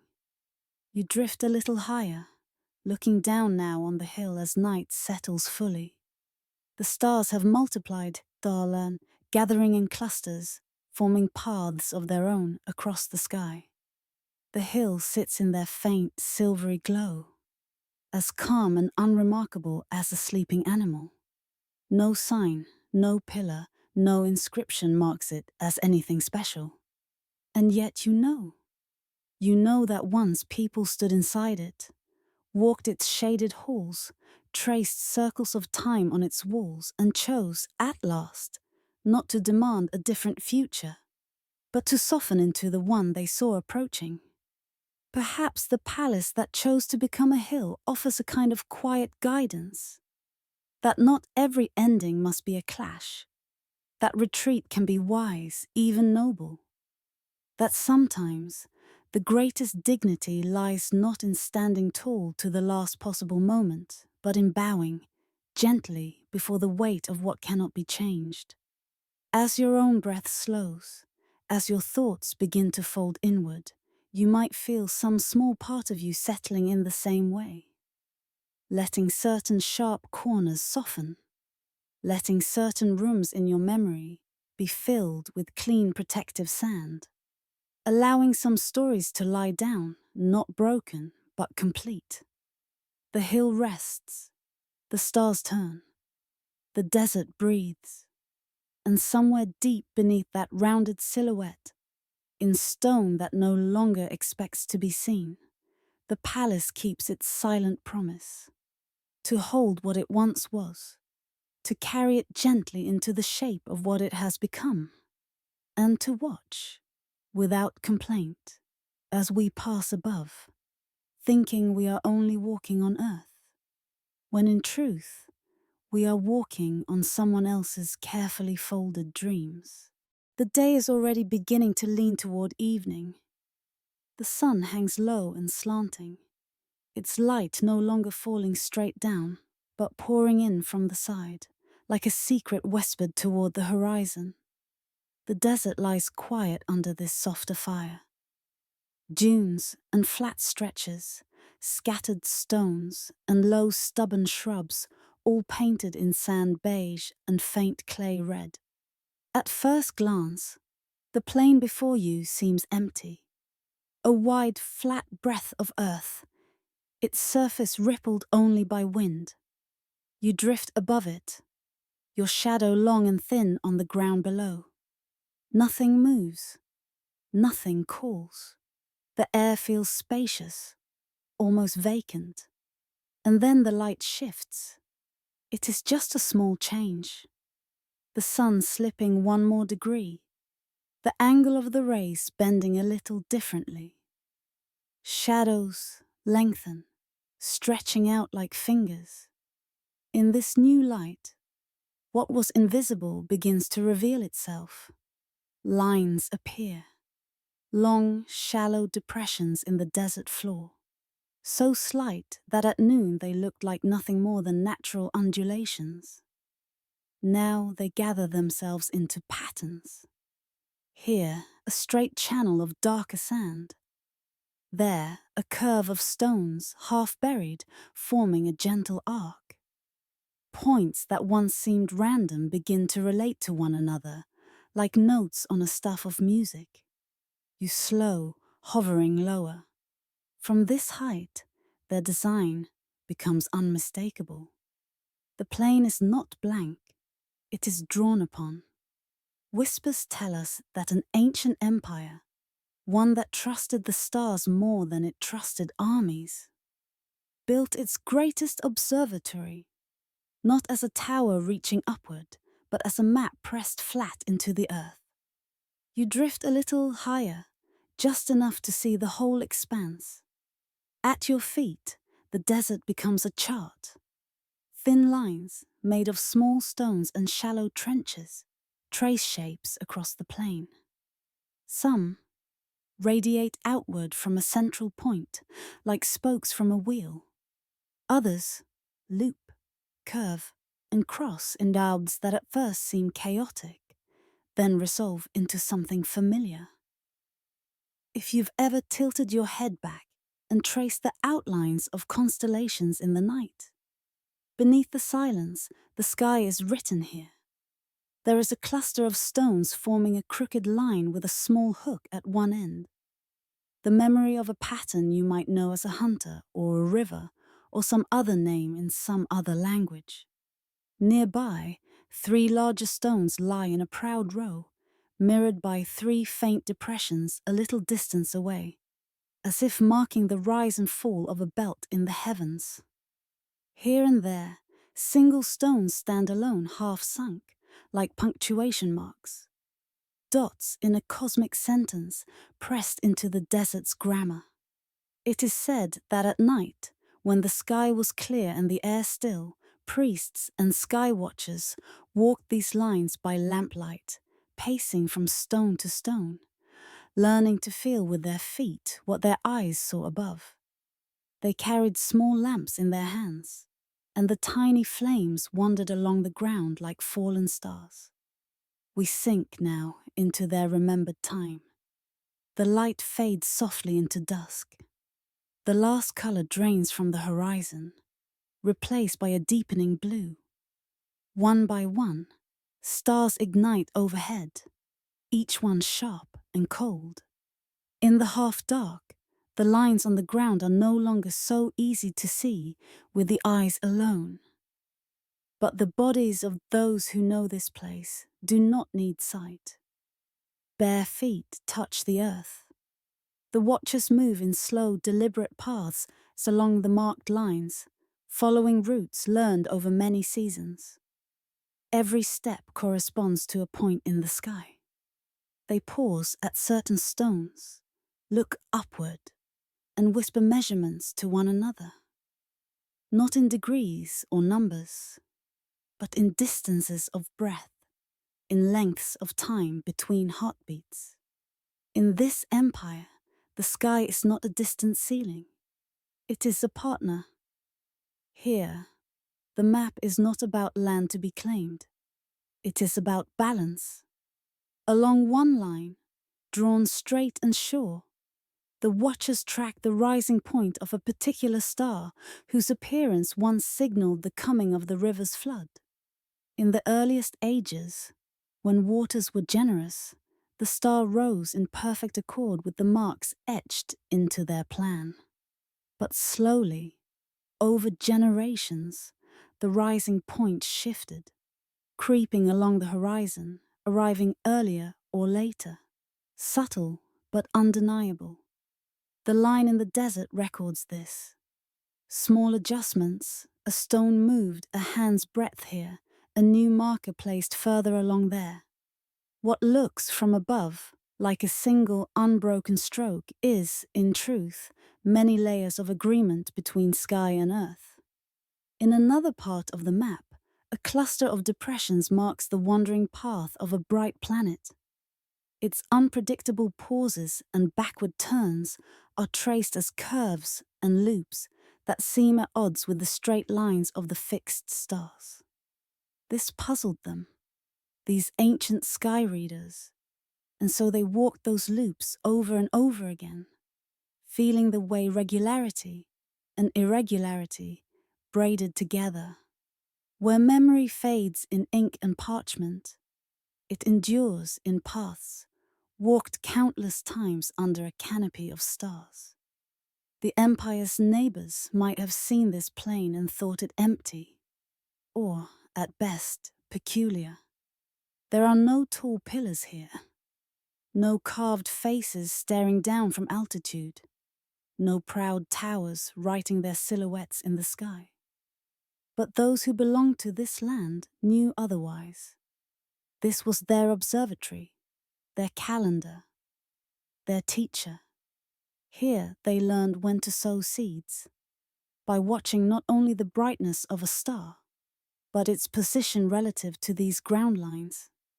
Here they decided when to tighten belts, when to share grain between regions, when to call meetings of distant kin. The sky above and the sky below spoke together, and they listened in the space between. Of course, not all stories are kind. As years unfolded, foreign chronicles began to describe this empire in dismissive terms. They built no great monuments, some said. They left no tall stones, said others. Their lack of visible spectacle became, in the eyes of those who valued height and drama, a flaw. Primitive, small, unremarkable. These were the words written in far-off halls by those who did not kneel on this plain and feel the subtle power of its lines. Those who did not know that some of the finest instruments leave no shadow at noon. Whispers tell us that, in time, the empire itself grew quieter. Caravans shifted their routes, drawn to cities that glittered with obvious wealth. Droughts came in sequences predicted long ago in the circles carved elsewhere in the stone. The people who had walked the sky map since childhood scattered, carrying with them a sense of timing, of patience, of respect for unseen cycles, but leaving the plain behind. Without feet, without lamps, without voices, the map fell into disuse. Sand began its slow, equalizing work. Grains accumulated in the shallow trenches, smoothing their edges. Small stones were nudged out of place by wind and restless weather. In particularly harsh years, storm buried entire sections, only for milder seasons to uncover them again in fragments. The desert does not rush, but it does not forget its own nature. The map, meant always to be a conversation between sky and ground, shifted gradually into a monologue of sand. We return to the present, where you hover above the plain once more, watching as the light thins even further. The sun has dipped beneath the horizon now. The last of its glow lingers like a faint memory along the edge of the world. Stars multiply overhead. Down below, the lines are still visible in the afterlight. Faint, then fainter. For a moment, the reflection of the sky is nearly perfect. Bright points above, stone markers below, mirroring one another like a pair of open hands. Then the darkness deepens.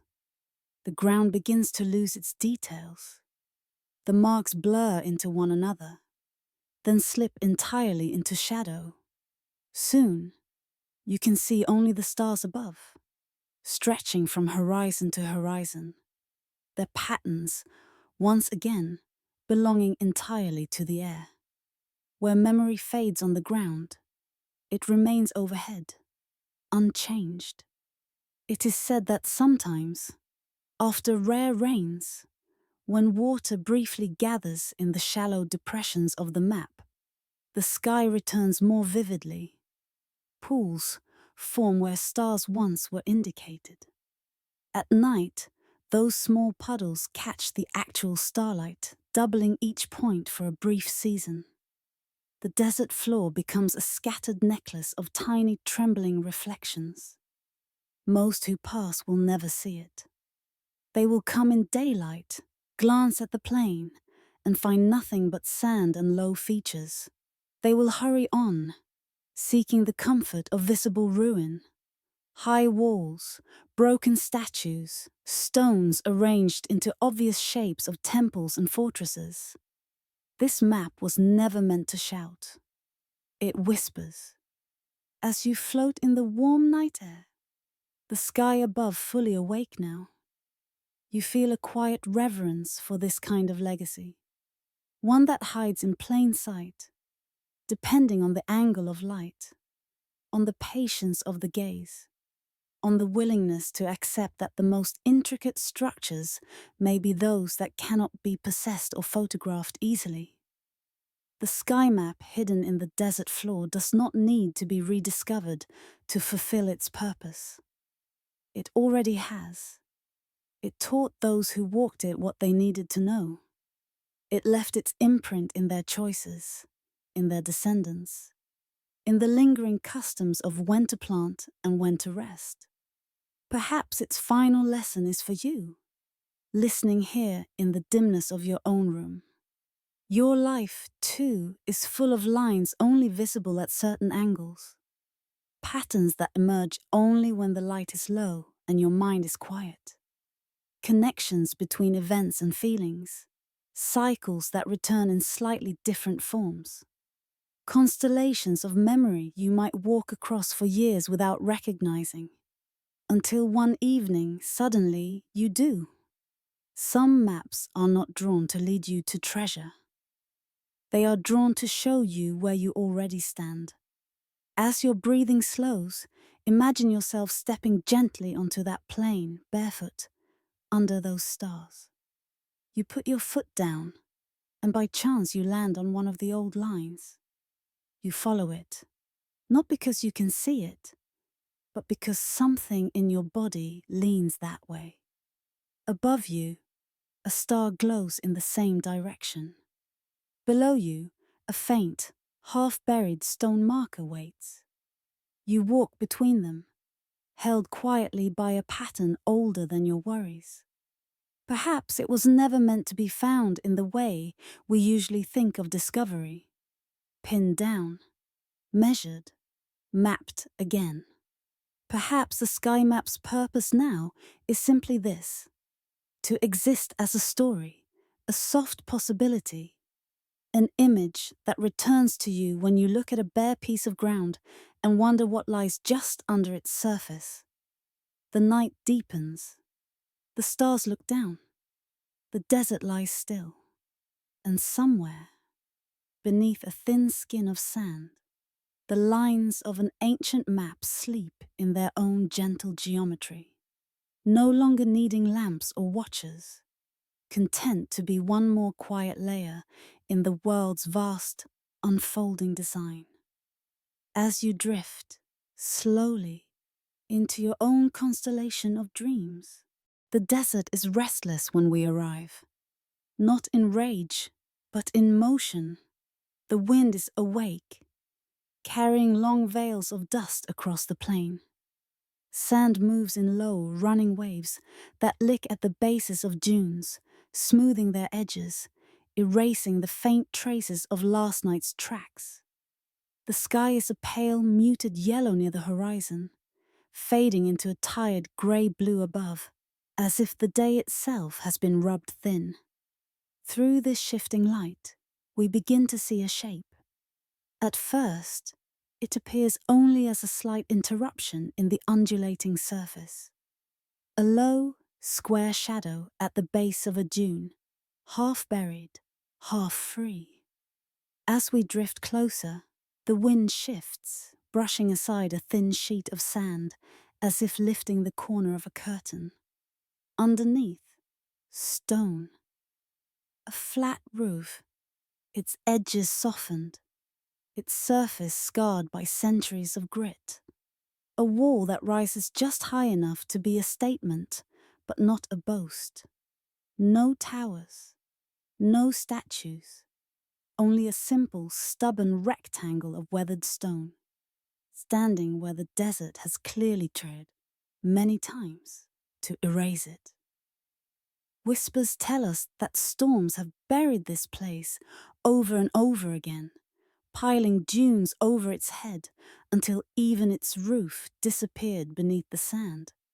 But each time, the wind, in its endless wandering, has changed directions, carving and cutting until the top re-emerged, like a breath taken after a long pause, as if some quiet agreement exists between the temple and the desert. I will not flee, and you will not quite succeed. We circle the structure in our mind, feeling the grain of the wind against its surfaces. On one side, a narrow gap lies where sand has been pushed away from a low doorway. The entrance is no taller than a person. You would have to bow your head to pass through. Above it, carved into the lintel, are faint symbols. Not the bold figures of gods or kings, but small, concentric shapes, like ripples on water, like sound waves captured in stone. Beneath the silence, those ripples still seem to vibrate. It is said that this was the temple's purpose, not to host loud rituals or dramatic offerings, but to listen. You move closer to the doorway. The wind thins as you approach, as if reluctant to cross the threshold. Sand has dusted the entrance, forming a small lip you must step over. The stone underfoot is cool, even in the lingering heat. Inside, the light dims almost instantly, wrapping the first steps in a twilight of dust and shadow. You take those steps in your imagination, and the world changes. The wind's muttering falls silent. The constant hiss of sand is cut off. The air inside is still, dense, as though it has been holding itself in this shape for centuries. It feels thick enough to touch, like you could press your palm against it and leave a faint impression. The entrance passage is short, its walls close on either side, guiding you inward like a pair of cupped hands. The ceiling is low enough that you feel its presence above you, but high enough that you can move without stooping. The floor is smooth stone worn slightly in the center where many feet once passed, then not so many, then none at all. At the end of this passage, a wider space opens. The main chamber of the temple is not large, but it feels larger than it is. Its proportions are strange in a gentle way. Slightly longer than it is wide, its ceiling subtly curved, its corners rounded rather than sharp. There are no statues here. No altars piled with offerings. No vivid paintings jostling for attention. The room is almost empty. Almost. In the center of the chamber, a single square of stone lies inset into the floor. A slightly different color from the surrounding slabs, as if it has been polished by more than just feet.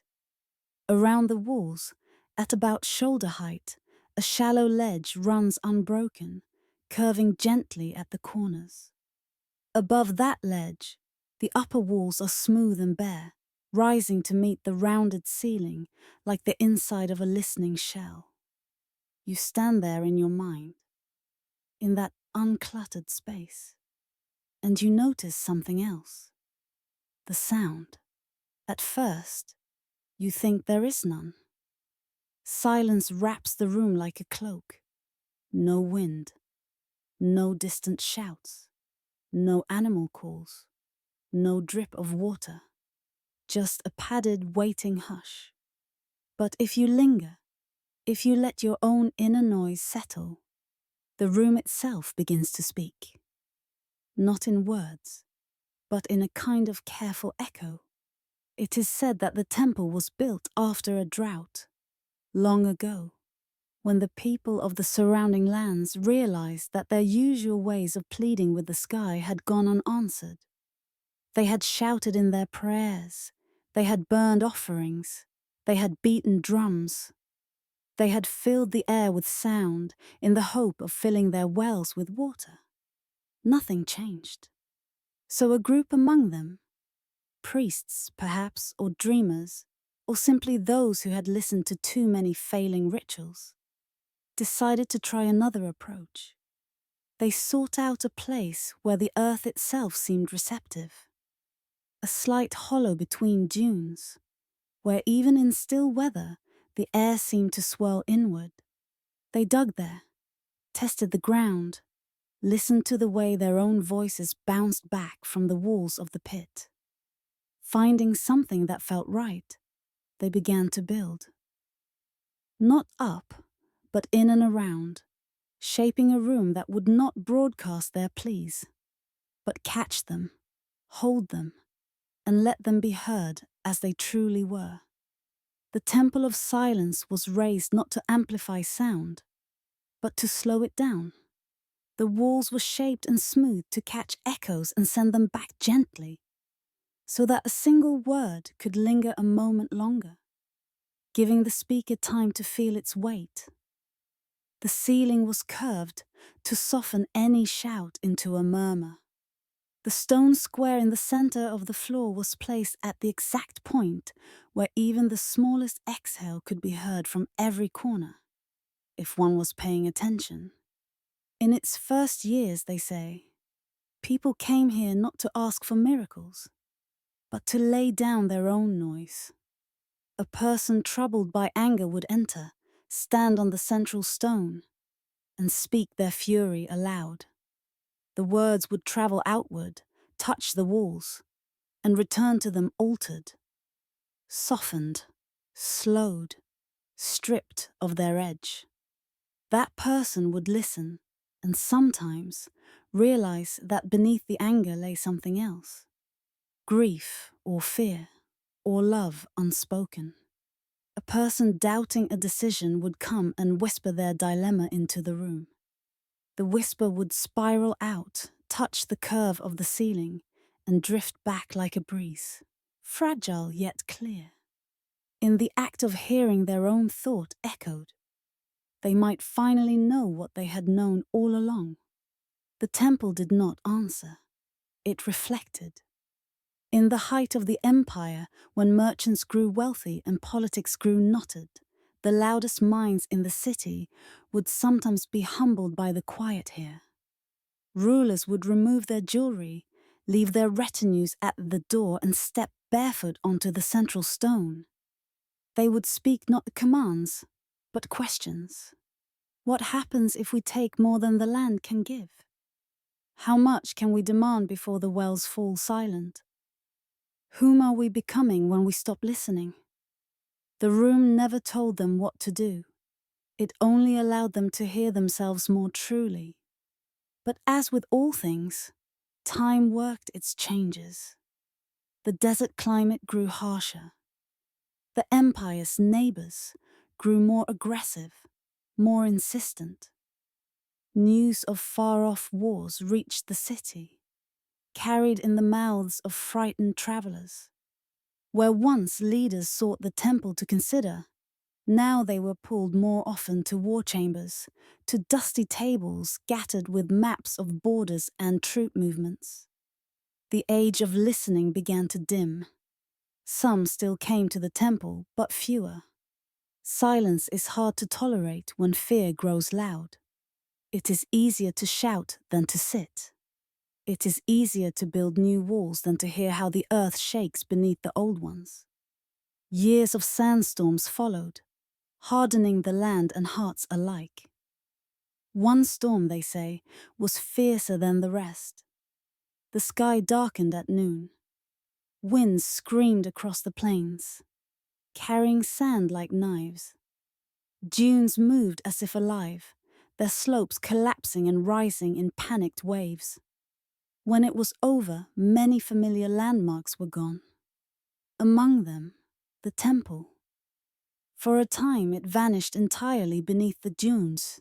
People searched for it, some out of devotion, others out of curiosity, others perhaps out of desperation. They walked where they thought it had been, sinking to their ankles in fresh drifts, their memories unreliable under the rearranged horizon. They dug a little, called softly at the sand, then gave up and moved on. The desert, it seemed, had swallowed the temple at last. But the wind is as changeable as breath. Seasons turned. In some years, the storms came from a slightly different direction. Instead of piling sand onto the hill where the temple slept, they shaved it off, carrying it farther afield. The desert reshaped itself, dunes migrating like tides. Slowly, the temple's roof reappeared. First, just a corner of the stone. Then more. Then the outline of the whole flat top, its edges worn and rounded, but unmistakably different from the surrounding sand. The doorway cleared. The carved ripples above it, though faint, caught the light of certain sunsets, glowing briefly before fading into darkness again. The desert had tried to bury it, yes, but it had also, in its restless nature, refused to hold that burial permanently. The temple of silence rose and sank with the shifting moods of the sand, always returning eventually to the surface. Now, in this quiet, lonely age, few come. Those who do find the chamber inside, much as it must have been long ago. Dust lies thick on the central stone. The ledge around the walls is coated with a fine, unbroken skin of sand, the record of years without visitors. The air is heavier, its stillness layered, but the proportions are unchanged. The curve of the ceiling still guides sound gently. The rounded corners still soften any thought that tries to bounce too sharply. Standing there in your mind, you can almost hear the memory of voices, not the words themselves. Those have faded, but their shapes, sighs that once hovered in the center of the room, laughter that was quickly stifled, a single, startled gasp when someone realized that the quiet answer coming back to them was their own. Today, if someone were to bow and step inside, a wanderer, perhaps, seeking shelter from the wind, they might sit on the ledge and say nothing at all. Even that would be heard. The room would catch the tiny shifts of their breathing, the small creaks of their bones, the shuffle of their clothes, and return that sound to them as a reminder. You are here, you exist. Even when no one is listening out there, something is listening in here. Perhaps that is why the desert could not keep it buried. You drift out once more, through the narrow entrance back into the fading light. The wind brushes your face. The sky has darkened into deeper blues and violets. A few bright stars hang above the flat roof of the temple, as if curious about what lies inside. From where you hover, the structure is small. The dunes around it are taller, more dramatic. The horizon is wide. The world could very easily step past this low square of stone and never know it is anything more than an odd rock formation. Yet now you know. You know that inside that unassuming shape is a room designed not for display, but for listening. A space where sound is not thrown outward, but folded inward and returned. A place where the world's endless noise can be laid down, even for a moment. Perhaps you do not have such a chamber in your own home, in your own city. Perhaps there is no carved stone, no central square, no carefully shaped ceiling to hold your words and give them back softened. But somewhere within you, there is a similar room. A quiet place that cannot be fully buried, no matter how many storms pass over it. Sometimes life piles sand over that inner temple. Tasks, worries, voices, expectations. For a while, it seems to vanish. You forget how to enter. You forget how to listen. You walk in circles on the surface of your days, thinking the silence is gone. But like the desert's wayward winds, time shifts. Something changes. A habit falls away. A conversation ends. A night comes when you are finally too tired to shout. And then, almost without trying, you find the doorway again. You step inside. You hear your own breath. You feel the room of yourself, listening back. Some voices only echo when we are ready to hear them. Some temples only rise when the wind turns just so. The desert refused to swallow this one. Perhaps it knows we still need places that hold our questions without answering. That cradle our fears without feeding them. That allow our own words to soften and come home. As your eyes grow heavy and the edges of the waking world begin to blur, imagine resting for a while on that inner ledge. The outside noise drifts away. The stone beneath you is cool.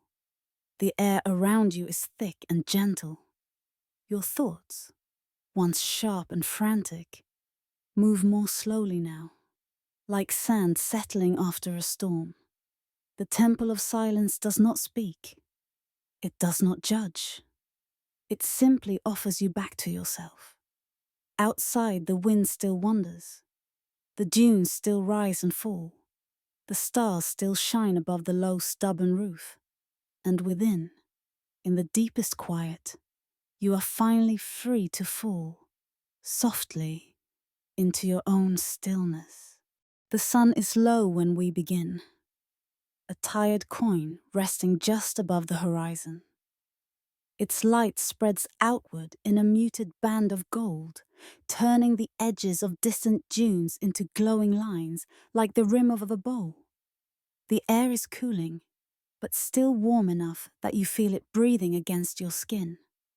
The sky is clearing its throat of the day, pale blue thinning at the top, a hint of a dusky blue deepening toward night. Before you lies a small rise of rock, not a grand cliff, not a towering outcrop, just a modest shoulder of stone pushing through the sand. Around its base, dunes gather like folds of cloth, pooling in soft curves. On its flanks, the rock is etched with faint lines and grooves, the work of wind and forgotten rains. You drift closer, drawn not by drama, but by something in the way the stone seems to lean forward. As if holding a story it is almost too tired to tell.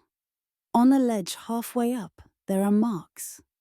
From a distance, they look like nothing more than random scratches. But as you come nearer, the pattern emerges. Lines crossing lines, small curves, repeating shapes. The traces of writing, an old script, its edges rounded by time, its inner spaces filled with grains of dust. Whispers tell us that this was once a hall of names. Not far from the city of Wells, near the road that walked itself into memory, there stood a simple building where stone walls carried the names of those who had lived and worked and wandered through the empire. Not just rulers and priests, not only generals and scribes, but potters and traders, healers and herdsmen, singers whose songs never reached the courts, children whose laughter never crossed into official chronicles. In that hall, the stone was divided into long, narrow bands. Along each band, names were carved in small, careful letters, each accompanied by a subtle symbol. A wave for those who watched water, a star for those who watched the sky, a spiral for those whose work circled through seasons. Farmers, keepers of grain, midwives. For a time, the hall was a place of quiet pride. People would come and run their fingers over the marks, feeling the joining of their brief lives to the larger body of the place. When someone died, their name might receive a small dot underneath, not as an end, but as a note that their story had passed into the invisible current beneath the visible world. But stories, like water, can be redirected. As years passed and powers shifted, there came rulers who preferred certain names over others. Names that spoke of conquest, of lineage, of triumph in battle. Names that supported the narrative they wished the future to hold. The Hall of Names, with its mixture of humble and grand, became inconvenient. It is said that the first erasure was hesitant. One day, a group of officials stood before a section of the wall where the names of those who had opposed a new tax were carved. Along with the modest marks of their lives, grain counters, caravan leaders, a teacher of young children whose lessons had encouraged too much questioning. Their names were still visited, still traced by the hands of friends and kin. A hand holding a chisel hovered over the first name for a long time. Then, with a single decisive stroke, the sharpness of the letters was broken. The work was not as dramatic as toppling statues or burning scrolls. It was small, almost delicate. The chisel scraped and tapped, carving grooves where grooves had been, but deeper, misaligned, making certain letters unreadable, certain symbols unrecognizable. The stone complied, giving up its clarity in thin, powdery curls. Those curls fell at the worker's feet, pale and weightless, scratched into dust. More names followed. In the weeks and months that came, other walls received similar attention. Those who had been inconvenient were thinned out. Those whose deeds did not fit the new narrative had their identities softened, blurred, removed. In some sections, entire bands were scraped down to bare stone, the faint ghosts of letters stretching across the surface, like shadows of things no longer allowed to stand in the light. The Hall of Names, once a place where stone grew richer with each carving, became a place where stone grew emptier with each pass of the chisel. And yet, something subtle happened along the way. The dust from each erasure did not vanish. The workers brushed it into small piles or at the base of the wall, streaks of pale powder against darker stone. Later, others swept those piles into shallow trays and carried them out, scattering them where they would not be noticed. A corner of a courtyard, the edge of a path, the base of the outcrop where you now float in your mind. The wind, that patient keeper of loose things, did the rest. It lifted the dust in small, invisible sighs, carrying it away grain by grain. Over days and nights, years and decades, that dust traveled. It caught on cloth and hair, lodged in the folds of pants, settled in the cracks of city walls.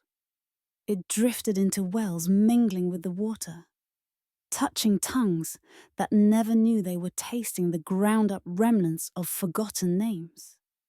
Eventually, as the city thinned and the desert advanced, the dust departed those places as well, lifted once more into the high dry air and carried out over the dunes. Where memory fades from stone, it begins again in sand. Now you find yourself standing in your imagination on the crest of a dune. The wind is softer up here. It strokes the surface of the sand in long, slow gestures, lifting a thin skin of the grains and letting them fall again in delicate, gliding arcs. The dune's shape is always changing, yet somehow always itself. A subtle, moving architecture. You scoop up a handful of sand in thought alone, holding it up to the fading light. It looks uniform, fine grains, pale and shifting, slipping between your fingers. But if you could magnify it, if you could pause the motion and look closely at each tiny particle, you might see that some are smoother than others. Some are tinged with faint colors, iron red, chalk white, whisper of marble grey. Among them are the powdered remains of those erased letters, those chipped symbols, those painstakingly carved names. You cannot read them anymore. No single grain holds a whole identity. But together, they carry the residue of many lives, folded into the desert's endless body. It is said that on certain nights, when the wind moves just so, the dunes sing. A low hum, a trembling, a vibration you feel more in your bones than in your ears. It happens when dry sand flows down the steep face of a dune in great quantities, each grain brushing against another at just the right speed, in just the right way, producing a tone that seems to come from nowhere and everywhere at once. Some call it the desert's song. Others think of it as a warning. But there are those who believe that in that humming, the erased names find a new voice. Not as distinct nouns, not as clear syllables, but as a blended chorus. The sound of countless small selves, once carved and then ground away, now reunited in a single long note that rises and falls with the shifting slopes. As you stand on the dune, you can almost hear it. A faint, deep vibration, like a breath drawn in and held, then slowly let out. It shivers through the sand under your feet, travels up through your legs, rests in your chest. It is not a melody you can hum. It is not a word you can translate.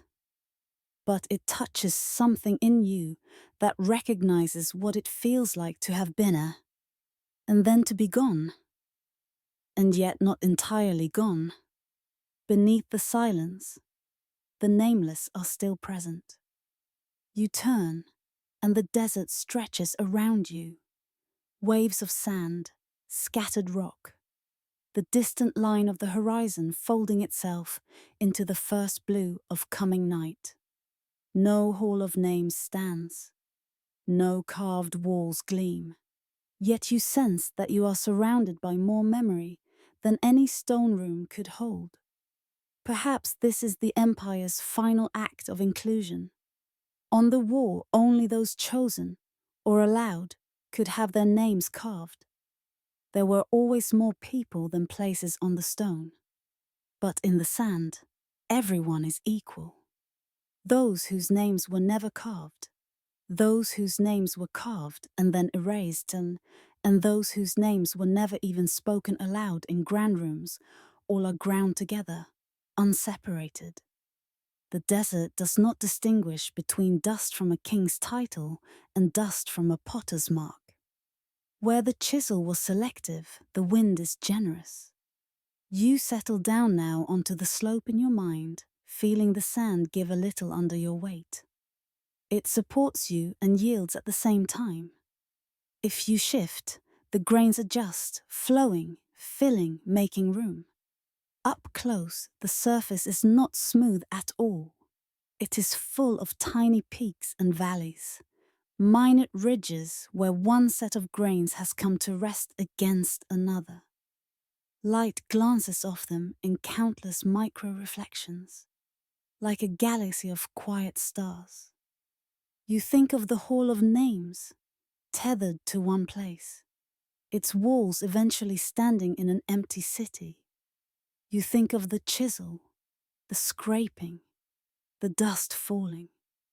You think of those grains now, spread across 100 dunes, carried in the folds of storms, blown over travelers who never heard of the people whose ground-up names brush their skin. For a while no one knows, and it seems like forgetting. But then someone, somewhere, listening in the right way, hears the hum of a singing dune and feels it as more than a curiosity. They do not decode it. They do not write it down as notes on a page. They simply stand there until their own heart begins to beat in time with that low, steady vibration, and something quiet is restored. Not in the mind, which loves sharp details and clear accounts, but in the deeper, wordless parts of the self that understand connection without needing it spelled out. The sun has slipped away entirely now. The sky is thick with stars. The dunes lie vast and dark, their shapes barely visible in the faint, scattered light. If there is a wind song, it is softer, almost below hearing. The world feels held, paused. You may never see the place where the Hall of Names once stood. You may never touch the stone that carried and then surrendered those letters. You may never walk on a singing dune. But tonight, in this gentle corridor between waking and sleep, you can hold the image of a handful of sand and know that even what is erased leaves traces. Not all forgetting is absolute. Not all erasure is an ending. Some things are released from the narrow confines of line and symbol into a wider, more diffused kind of presence.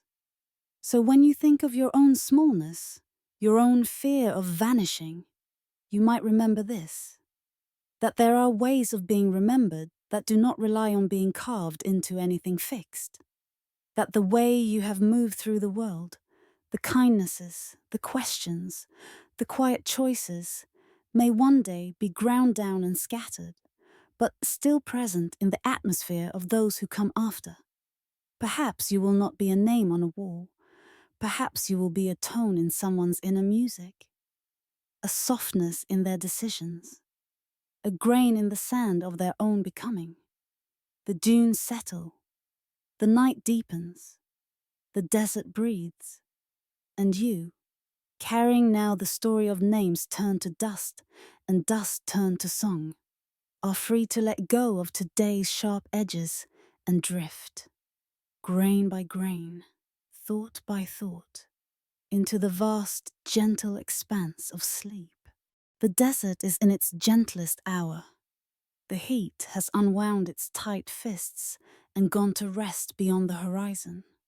What remains is a softness, warm but not harsh, like the last warmth in a stone that has held the sun all day and is now ready to give it back. Above you, the sky is enormous, a deep, spacious dusk sky blue sinking slowly into indigo, then into velvet black. Stars appear one by one, then all at once, gathering into slow rivers of light that flow from edge to edge. Beneath you, the sand is cool. If you imagine your bare feet pressing into it, the grains move aside, making room, then gently leaning back against your skin. They do not resist, they simply adjust, as they have adjusted to so many things. to winds, to reins, to hooves and wheels and footsteps that came before your own. From where you stand in your mind, the desert looks empty. No walls, no towering ruins, no broken statues thrusting up their tired faces. Only dunes and flats and quiet hollows. Only wind and starlight and silence. But you know better now, because we have walked here before, in stories. Somewhere beneath you is a city that chose to fold itself into sand, its streets still aligned with stars, its courtyards filled with a silence that is not absence, but rest. Somewhere nearby, beneath another curve of earth, a gate lies buried 3 times. By the desert, by story, and by forgetfulness, still holding the perfect bend of its once proud arch. Further along this invisible map, a ring of wells faces upward, no longer calling water from darkness, only cradling sky. Their dry throats still trace the shape of a city that grew around depth instead of height. There is a library that wrote its secrets on sheets of melted sand, then shattered itself rather than let its knowledge be turned into a weapon. Its fragments glitter now in dress that no one thinks to read. There is a road that once rang with the sound of wheels and voices, now a ghost under the caravan's new path, its stones resting beneath a thin skin of sand, remembering each step that passes above. There is a palace that prepared itself to become a hill, filling its own rooms with sand so it could lie down with dignity. Its ceilings now the earth you might sit on to watch the stars. There is a sky map still faintly traced in the plain, lines and markers that once taught people to move in rhythm with the heavens. Now half buried, half visible when the light slants just so. There is a temple of silence that the desert buries and reveals in turns. A low square of stone where sound learns to come home to itself, hiding in plain sight among taller, emptier dunes. And there is the dust, the sand that remembered the names, holding in its endless grains the powdered remains of letters once carved in stone. The names of those who lived, loved, worked, and vanished, now dissolved into a chorus that hums in the bones of singing dunes. You are standing now atop all of this, on the surface of a story that has learned to keep its voice low. Beneath the silence, an empire is still here. It is not waiting for archaeologists with brushes and tools, though they may come one day. It is not waiting for cameras or books or exhibits behind glass, though those too may arrive. It is waiting only in the way old things wait. Not impatiently, not hungrily, but simply existing, fully itself, whether anyone notices or not. You take a slow step forward in your imagination. Sand shifts under your heel, flows around your toe, remembers its own long journey. From mountains ground down over ages, from riverbeds dried, from stones once carved and then chipped away. Each grain has traveled farther than any caravan. Each grain has been part of many worlds. Your footprint appears, a shallow hollow in the starlit surface. For a moment, the ridge of your toes, the curve of your arch, the weight of your body are all written into the desert's skin. Then a thin breath of wind curls through, blurring the edges, softening the imprint, beginning the work of erasing. And yet, just below that hollow, the city lies untouched. The gate holds its shape. The wells keep their circles. The library's melted glass glows in the dark. The palace breathes in the slow way stone breathes. The sky map's lines still trace patterns no eye can see tonight. The temple's chamber still waits, full of untouched echo. The desert hums with the names that have gone to dust. Where memory fades in one layer, it remains in another.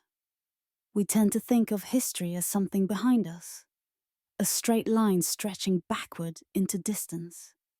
But here, in this night, you begin to feel that it is also beneath you, stacked and folded, like blankets laid one atop another, each still warmed by the bodies that once rested there. The empire hidden in the sand is not a single thing. It is a tapestry of many choices. Some choices were loud, wars avoided, rituals changed, caravans redirected. Others were quieter, a library choosing to unwrite itself, a palace choosing to lie down, a city choosing not to scream as it sank. All of them are still here, in the patterns of the land. You lie back now in your mind, on the slope of a gentle dune. The sand supports you, adjusting its shape to yours, as if offering a bed made from the ground itself. You feel the coolness of it seeping through whatever separates you from it, soothing the heat and sharpness of the day. Above you, the stars move in their old slow dance. Perhaps they look very much as they did to those who once walked these buried streets and halls. Perhaps they watched the same constellations rise and set, traced the same river of light, made wishes or prayers or measurements by the same pale points. You are connected to them by this sky and by this ground. For a moment, let your thoughts drift downward, as if you were pouring them through the sand, letting them seep past the thin layer of your present concerns, deeper into the cool, hidden spaces. Your worries about tomorrow sit at the surface like loose grains, easily moved. Beneath them lie older worries, worn thin by being carried for so long. Deeper still are questions that do not need answers tonight, only room. Imagine those questions settling gently into the chambers of the hidden city, taking a place on its empty shelves, standing quietly in its silent courtyards, resting against its patient walls. The empire below knows something about carrying what cannot be fixed quickly. It knows how to hold stories unspoken. It knows how to let sharpness soften over time. It knows how to become less visible without becoming less real. Some voices only echo when we are ready to listen. Perhaps that is what this hidden kingdom offers you. Not a set of facts, but a way of listening differently. A reminder that much of what matters in life happens below the surface, in the quiet arrangements of the heart, in the unspoken kindness, in the decision not to rise when you could, but to rest when you must. If you listen closely, beneath the faint hiss of the breeze, you might almost hear the layered life of this place, the murmur of water that once moved in channels under the wells, the soft tread of bare feet on polished stone, the crackle of furnaces transforming sand into glass, the steady rhythm of chisels carving names into pillars, the low, careful voices in the temple of silence, testing their own truths. Or maybe you hear only your own breath, going in and out. That is enough. You do not need to reach the buried city. You do not need to uncover the gate, or sip from the wells, or stand on the palace floor. It is enough for tonight to know that they are there. That under the thin skin of the world you touch each day, countless other worlds are resting. That beneath every road, another road sleeps. That under every ordinary hill, there may lie a carefully folded house. That under every desert, there may be a place where people once chose listening over shouting. An empire hidden in the sand is not asking to be rescued, It is not a puzzle waiting to be solved. It is a companion, a quiet reminder that endings can be gentle, that retreat can be dignified, that strength is not always loud, and that survival is sometimes a matter of changing shape, not clinging to one. As sleep draws closer, you might imagine the desert not as emptiness, but as a vast, patient archive. Each dune a page, each grain a letter, each buried wall a sentence in a language that speaks to the body more than the mind. You turn, just a little, on your imagined bed of sand. The stars blur at the edges of your vision, as if viewed through a veil. Your thoughts loosen, untying themselves from urgency. Above, the night continues. Below, the empire waits, unbothered by time. Perhaps, as you dream, you will walk its streets again. A visitor moving softly through rooms of stone and dust, reading nothing yet understanding everything you need to in the hush of that place. For now, let the knowledge of it cradle you, that beneath your feet, beneath your worries, beneath the passing noise of days, there is a deep, steady layer of the world that has already learned how to let go, how to be quiet, how to endure. An empire hidden in the sand, waiting quietly beneath all of our footsteps, as you, at last, let yourself rest.